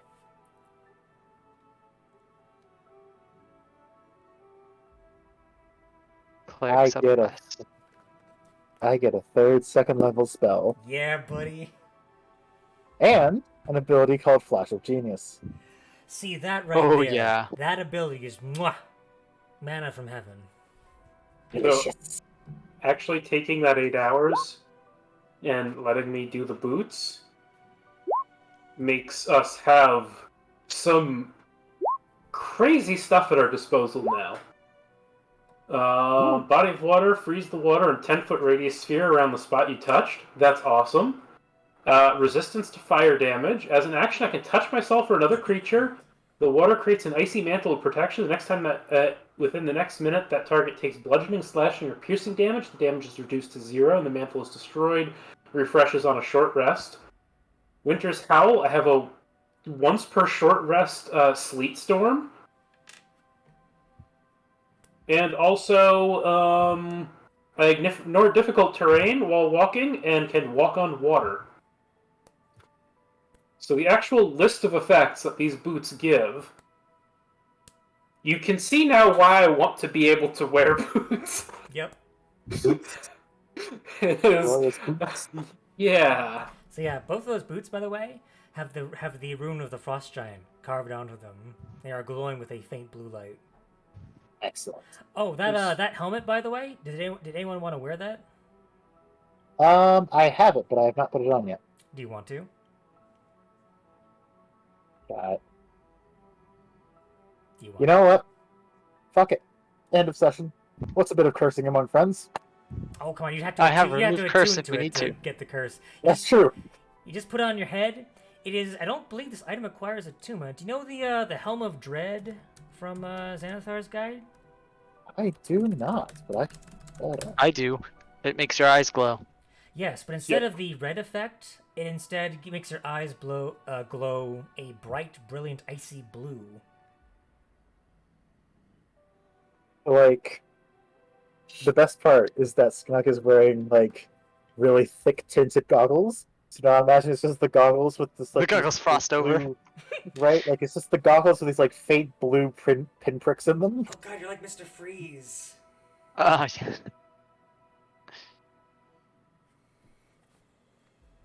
Man, The great horned kobold of the night. just a couple of cards. I get a lot of stuff at this level. So I get another rune, Shit. which I think I'm going to take the Frost rune because thematically it works. And it's 10 minutes. When you invoke it for 10 minutes, +2 bonus to all ability checks and saving throws that use Strength or Constitution. Ooh. Nice. That's amazing. And then while I have it passively, I get advantage on animal handling and intimidation, which Ah, perfect for Muerte. Yeah, we really needed that. and I guess we do have. Sorry. No, go ahead. I guess we do have scales, so it's not like it's not critical that we have someone who can talk to Morte. But And I also get runic shield. Whenever another creature you can see within 60 feet of you is hit by an attack roll, you can use your reaction to force the attacker to re-roll the d20. Number of uses equal your proficiency bonus. Regain all expended uses when you finish a long rest. Man, this party has so much control. It's like I'm running for a bunch of like blue deck players for MTG. who just dropped? Steven just dropped. Steven is back. Okay. I'm not mad. I'm more impressed than anything. This is quite a party. All the control. Ooh, I may need to tinker with my infusions, but I don't really have the brain power for that tonight. That's fair. It is pretty late anyway. But what do you guys think? This was fun. It's fun. We got to kobold violently. You did. I feel a little bit bad about killing that giant, because, there's a degree to which she kind of did. She kind of should have been considered a valid inheritor of the stuff. But at the same time, we got it first. There's probably reasons in the lore why she hasn't had that yet. I don't know. Kind of back and forth on that. Don't feel bad about it, honestly. Imagine growing up thinking you're like the frost giant chosen one, and then you just like by a couple of kobolds. It's just so poetic. It's just mwah. Oh my gosh. How you feeling, Caleb? Did you enjoy the session? Session was good. I'm as a player trying to figure out where Scales fits in. Mm-hmm. His current motivation is to stay away from danger, but we're running headlong into it. Fair enough. So it's a bit clunky on my end trying to roleplay, but I'll figure it out. Very well. All right. So I'm gonna go ahead Well, and end the stream at this here. point- Yes. it's fine. So sorry. I forgot I was letting the stream roll. But not that you said anything like that wasn't like it was like weird. But I'm gonna go ahead and end it there. Thank you for watching if you have been, and I hope you have a good week. Catch you later.